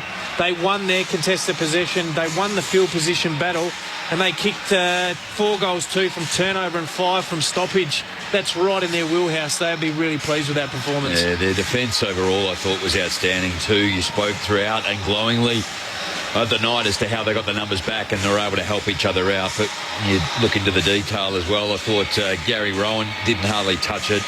had some opportunities with space and speed, but Tom Cleary, I felt, did a really good job. I thought Dan Houston did a really good job on Gary Ablett too. He had no real impact, and there was a contest right at the end where he would run through, bend over, pick up the footy in reasonably good health and way, but he just looked a bit slow and he was off too. Again, it's a pressure game and he's a big game player, but the defensive pressure was outstanding. I thought Ollie Wines and Rockcliffe, to your point, got better in the second half, and Ollie Wines particularly. Sam Powell-Pepper in the first half consistent.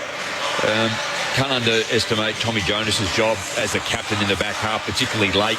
Just gets a big fist to it, second up, third up, and does what he needs to do. And looking at the monitor now, he's there just pumping and patting every player that's coming in and congratulating on the way through. And Trent McKenzie, look, I thought that's a masterstroke, isn't it, to actually throw him on Tom Hawkins. And, you know, albeit Tom Hawkins had 5 shots, but again, it's credit to the defence of Port Adelaide and the midfield to be able to force them so wide, and that's where Tom was having his shots.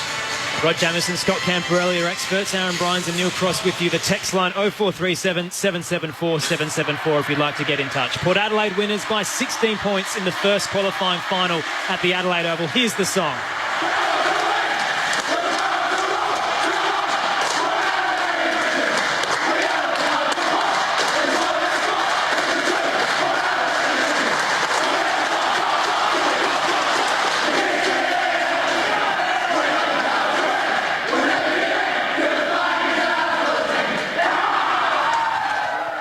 An emphatic win for Port Adelaide. They needed to answer their critics. They were 4th in the premiership favouritism despite finishing as minor premiers. And Scott Camperelli, do you think they've done enough tonight to show they can win the flag this year? Oh, who knows? I mean, everyone's been bagging them, you know, for the last month or so, saying they're not. But as we keep saying, Aaron, they're not, I mean, I must admit, I don't want to tell people to suck eggs, but I was really bullish about them, Aaron. You can go back and listen to the tape. Their numbers stand up really well. I mean, I'm not sure why people were doubting them. And even tonight, you know, they showed some grit. You know, that was probably the thing that people were waiting for Port, was when they got challenged, could they actually do it? They did it against Richmond, albeit that Richmond had a couple of players out. They played a great game of footy that night. They learned a lot from last time they played. They were in the right frame of mind, and well done to Ken and the coaching group and the players to execute obviously the plan they went in to get. It wasn't pretty footy. It's finals footy. They got it done. They got a home prelim final. They're in the box seat. The team that's finished at the top of the ladder in 9 of the past 11 times has won the qualifying final. So it suggests the ladder doesn't lie.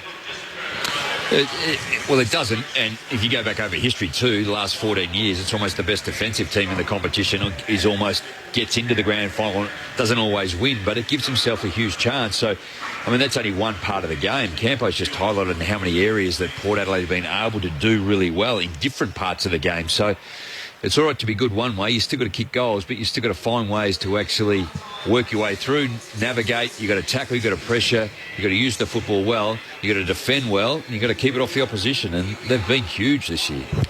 On the text line, Daniel from Mount Barker says, I'm a Port supporter and I just want to thank the team for a great call. Julianne has similar views. Great call by the whole ABC Grandstand team. Mike says, for me, this is Port confirming their minor premiership for the critics and against one of the best final sides in recent years. And also an unnamed texter says, Motlop brilliant today, so critical in big moments. We're not doing the ABC Football of the Year anymore, but if you were giving a 3, 2 and 1, where does Motlop rank there? Oh, it's tough. I mean, he did what he needed to do. He kicked 3 goals in a low-scoring game, so you'd have to suggest he probably gets a vote. But I just thought, geez, Ollie Wines, hard to go past him. And I also thought Hamish Hartlett was outstanding down back. I mean, he had 7 intercept marks along with Burton, who, you know, we were a bit worried going into the game. They've had 14 marks in between them, so you could easily give 3-2-1 to the defensive mechanism in that group to be able to hold Geelong to a score that they could not win by. But he would definitely be in the votes, Aaron, no doubt about that. I thought Scott Lycett's game was pretty good too, albeit just having a look, he didn't have a lot of it in terms, he only had the 9 disposals, but he had 7 contested, 2 tackles, 20 hit-outs, 4 clearances too. Like, so from a big man against the opposition and the amount of ground that he would have had to cover, when you have a look at Blitzard's, he's had 16 hit-outs, Stanley's had 17 hit-outs. So he's been on his bike for most of the night too to work his way around, and so I thought he was reasonable tonight. He'll sleep well tonight. Chasing will he? What? I did notice that he'd just trimmed down the moustache. Maybe he was just looking for the aerodynamics that he was after tonight. Carrying an extra kilo on the top lip. Get rid of that, baby. The biggest matchup heading into the contest that everyone wanted an answer to was who was going to go to Tom Hawkins. So we thought it could have been Tom Cleary again, considering he did beat him in 2019, but was outmatched earlier this year. Tom Jonas was a name that was floated as the captain, a bit more experience as well. In the end, they went with Trent McKenzie, a man who prior to this year had played 2 games in 2 years, the former Gold Coast Sun. This is his first final as well. They gave him the job on the Coleman medalist, and he held him to 5 behinds in the end. So Hawkins had a lot of shots set shots from really tight angles because McKenzie really restricted where he could run. It was outstanding performance by him individually, and as we said, by that defensive group, along with the pressure up the ground from the mids. So that's why we call it team defence from the coach's point of view, because if one area breaks down, that's how it does break down, and he then gets opportunities, which we saw in round 12, like right in the corridor, and he's going to kick more times than not.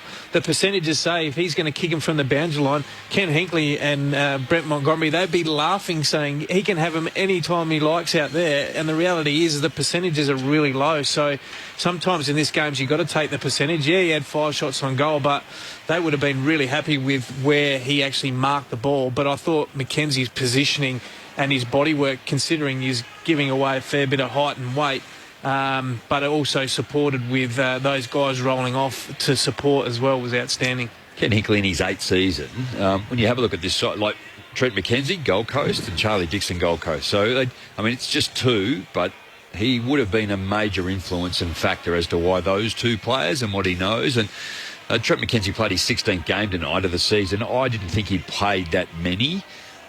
So we know his capability with the kicking, but I didn't know what his defensive work was like. When you have a look at their defence, it's normally Cleary, Jonas, Burton when he's come into the team, Darcy Byrne-Jones, Hamish Hartley, the ones that tend to come to mind. Dan Houston, a bit of midfield and played back tonight, but I thought Trent McKenzie's role was superb tonight. Other players as well that Port have really pulled out of nowhere. Ryan Burton was part of the Chad Wingard trade a few years ago. But didn't want to come. Didn't want to come. And has been missing a lot of games through quad injury, was given a go tonight, pulled through and was one of their key defenders as well. Peter Laddams, another young player who's had issues off field with his COVID breach, which saw him miss 3 weeks, but again given the role as the backup ruckman and tall forward. So Ken Hinkley has faith in his generals, and you've got to look back to the start of the year where Ken Hinkley essentially said, we're coming for the flag, and it came out of nowhere. No one really thought after 2 years of finishing 10th that Port Adelaide could do this, and Ken was so confident from the outset, which you don't see often from coaches, but it feels like it's just driven this club to get to this point. I think it's a brave call for him to come out and say that, and testament to him. They've been able to get there, and how could you not? You can't knock them for the season that they've had. I think, Campo, with your coaching experience, and again, I've been out a long time, but from a distance we say, why would Ken Hinkley pick a Ryan Burton? It's just such a dangerous concern. He's only played 6 games and his body doesn't hold up, but the club and the medicos know their bodies better than anybody else, so they're not going to put him in. I'd say it's highly unlikely that it's going to happen. You'd have to be stiff that it's going to reoccur, but all the training effort and what's been put into getting to this point, he is a Rolls Royce, and I think that's what Ken Hinkley referred to him. When he gets hold of the football, he knows how to use it, and he's had a fair bit of football off, but tonight he didn't look out of place at all. No, he just picked up where he left off, wasn't he? But, those guys they're like gold, aren't they? You can have time off. Normally, guys that have time off, they can be a little bit shaky, a little bit fumbly early, and he's come back into a pretty important game in a final and in a star-studded forward line. We keep talking about Hawkins, but Rowan's had a really good year forward. Then they've got Dangerfield there, so it's not just a 2-prong attack. You had Ablett down there, who's arguably the greatest modern day player. So we kept going on about Hawkins, but the ability for that back 6 to match up on the rest of those dangerous forwards, they did really well. And obviously Byrne-Jones is the one that's had an All-Australian breakout year, but the other one that's probably been a little bit unheralded was Brad Ebert. He had an outstanding game. He kicked 2 goals too, played forward. He plays that high half forward. His running power is outstanding. He went to the wing after Dersma went down, and that's the flexibility that you need in a final series. So for Port Adelaide, a home preliminary final in 2 weeks against any of St Kilda, the Western Bulldogs, Richmond or the Brisbane Lions. For Geelong as the losers, they'll play a semi-final at home or in Queensland next week against either West Coast or Collingwood, which they'll play on Saturday night at Perth Stadium.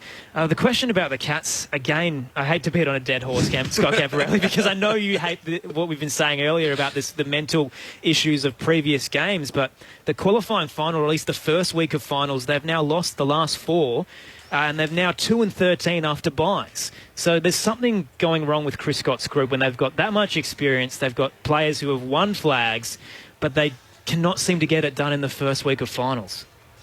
Yeah, I don't have the answer. So, it's one of those things that if you don't reckon Chris Scott would have been laying up at night, he will not. You talk about Scott Lysell sleeping well tonight. Chris Scott won't be sleeping well tonight. I guarantee you. He'll be churning through. What was my message pre-game? What was our preparation like? Coaches always look within first. We never blame the players.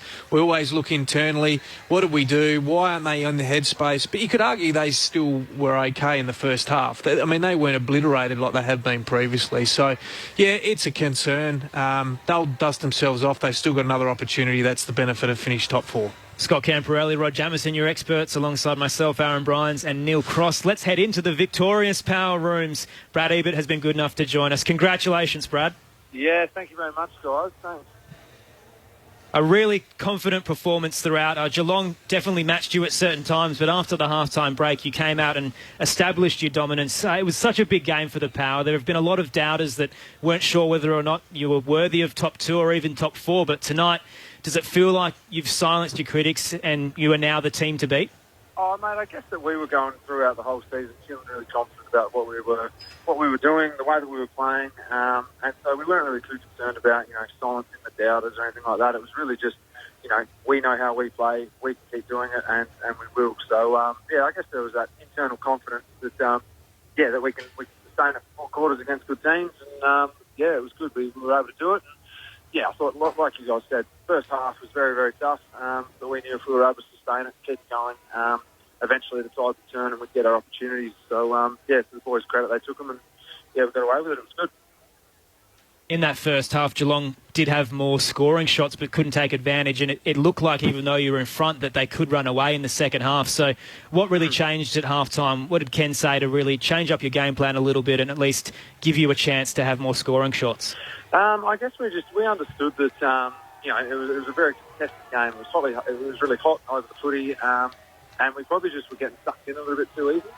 So really, we were able to then hold our shape, and so let the boys go to work inside to make sure we held our shape. And when we were going forward, just win those aerial contests or half them at least, and then be able to surge onto it and get the ball inside our forward half and keep it there.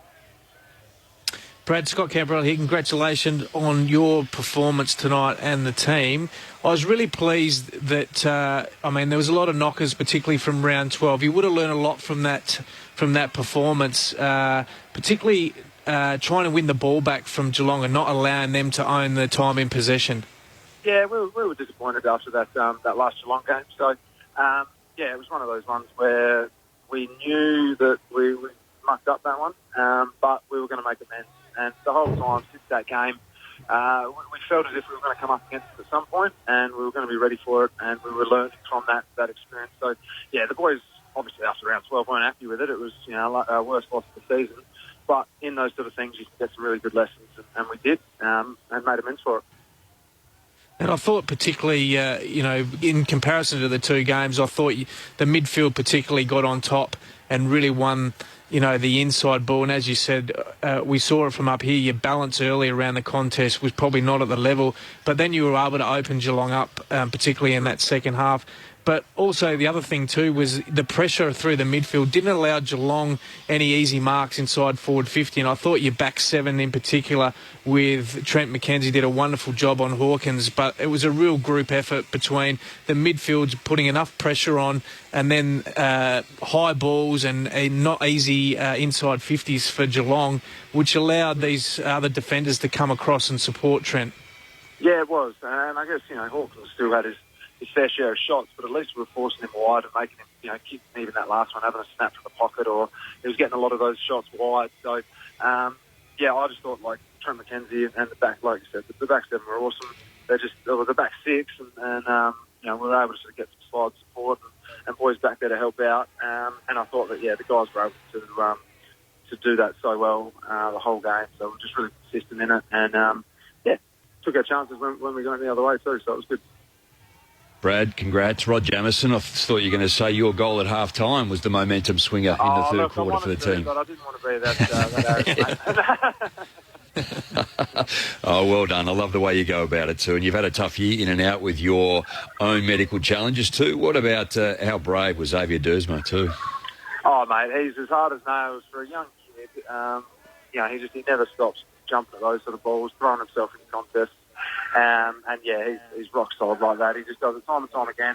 A lot of the time he ends up marking those sort of ones. So, he's so brave and courageous, and a ripping kid as well. So, hopefully he looks like he's okay. He's having a chat with the boys now and feeling okay. But, like I said, mate, he's not going to change his game style. But, it's one of those ones where you never want to see boys down on the ground like that, that's for sure.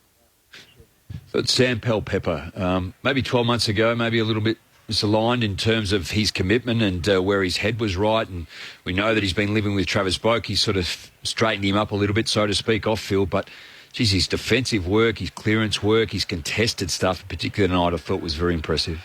Yeah, mate. Peps' team care and just his passion and enthusiasm is second to none, mate. He gives everything to the team. He absolutely loves the boys, loves the group, and it shows on the weekend. Whenever he's playing, he's giving 100%. He's flat out no matter what, and he's a ripper, mate. Brad, Neil Cross, just back to Xavier Dersma and also Todd Marshall. The impression is that having another week off will be the best for them, just to make sure that Xavier bounces back from the head knock, and Todd Marshall's obviously got a shoulder issue. Yeah, I just saw Toddy get strapped up then, actually, with a little bit of ice on the shoulder. So he sort of sounds as if it's not great, but I'm not too sure how sort of bad. He obviously came back on and played it out, and a lot of the time with those sort of ones, I guess he'll see what the physios say of the severity to it, but looks as if it could just be an AC or something like that. So best case scenario, he's ready to go and back again. Dersma, I guess with a concussion, you're usually going to miss a week, so it's a great, not a great result. It's a good result that we've got an extra week for him to be able to bounce back and be ready to go. Just one other observation. It would be hard for you straight after the game to assess this, but you've played at this level in finals before. In the 20-minute version, was that the toughest, most fierce, intense final that you've played? Well, I think that with those shorter quarters definitely brings that. Well, especially with finals footy, you know the intensity's up, you know the heat's on the game. And I guess guys are able to sustain it for that a little bit longer because they are short quarters. So, it's probably a fair assessment. It is probably hard to judge it straight away, but, just knowing how much... And the way that Geelong play is very contested, very hard and strong as well. So, but on first observation, it was a very tough physical game. And, I don't know whether it is to do with the quarter lengths or what, but, certainly was. Brad, it's so hard to simplify a premiership standard team, but you've been 10th for the past 2 seasons and something has changed in the off-season to get you to the point you are now. So how has Port Adelaide switched gears and got to this point? Yeah, I guess people look at it as one of those ones where all of a sudden we just become good. But there has been a lot of work off-field and behind the scenes over the last couple of years. I think that as a group we've really just galvanised, got together, became a really, really strong connected group off the field, and I really think that that's translating to on the field as well. The boys, will do anything for each other, and then I guess it's sort of complemented by the game plan. I think there was, we've been trying to tinker with it and get it right for the last couple of years, and I guess this year you're sort of seeing the fruits of it, if you will. What we've actually been doing for the last couple of years is actually paying off now and getting some results, I guess. Brad, congratulations again on winning the qualifying final. A home prelim awaits you, so enjoy the week off, and we'll see you again in 2 weeks. Yeah, cheers, guys. Thanks very much. That's Brad Ebert in the Port Adelaide rooms. Impressive 16-point win for the Power. They led at every break, got to a game-high 21-point period there in the third term, but in the end, winners by 16 points. And questions will come for Geelong as well. Another first round week loss, which will ultimately force them to push their way towards an away preliminary final. Away again will be in Queensland, so it will technically be home for them. But that's generally where they end up over the past few years, and they always tend to lose them because they don't seem to get into that home position. They've had a rough run, Geelong, but meanwhile Port Adelaide have taken advantage. They'll be at home once again, and all they need to do is win here and they can look at Queensland later on, but home prelim is definitely a huge advantage when you've got upwards of 20,000 in the venue. On the text line 0437 774 774, Plugger says happy birthday Ken Hinkley. So it was Ken Hinkley's 54th birthday earlier in the week. And also Charlie from Gippsland says well done Port. No chance of beating the Tigers though if they kick under 10 goals.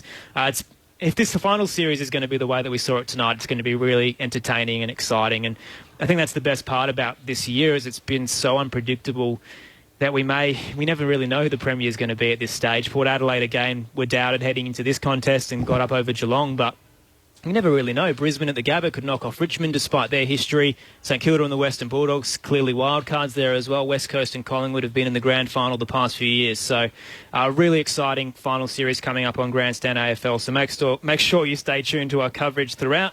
We'll have every game for you live and free as well on the wireless as part of our coverage on Grandstand AFL.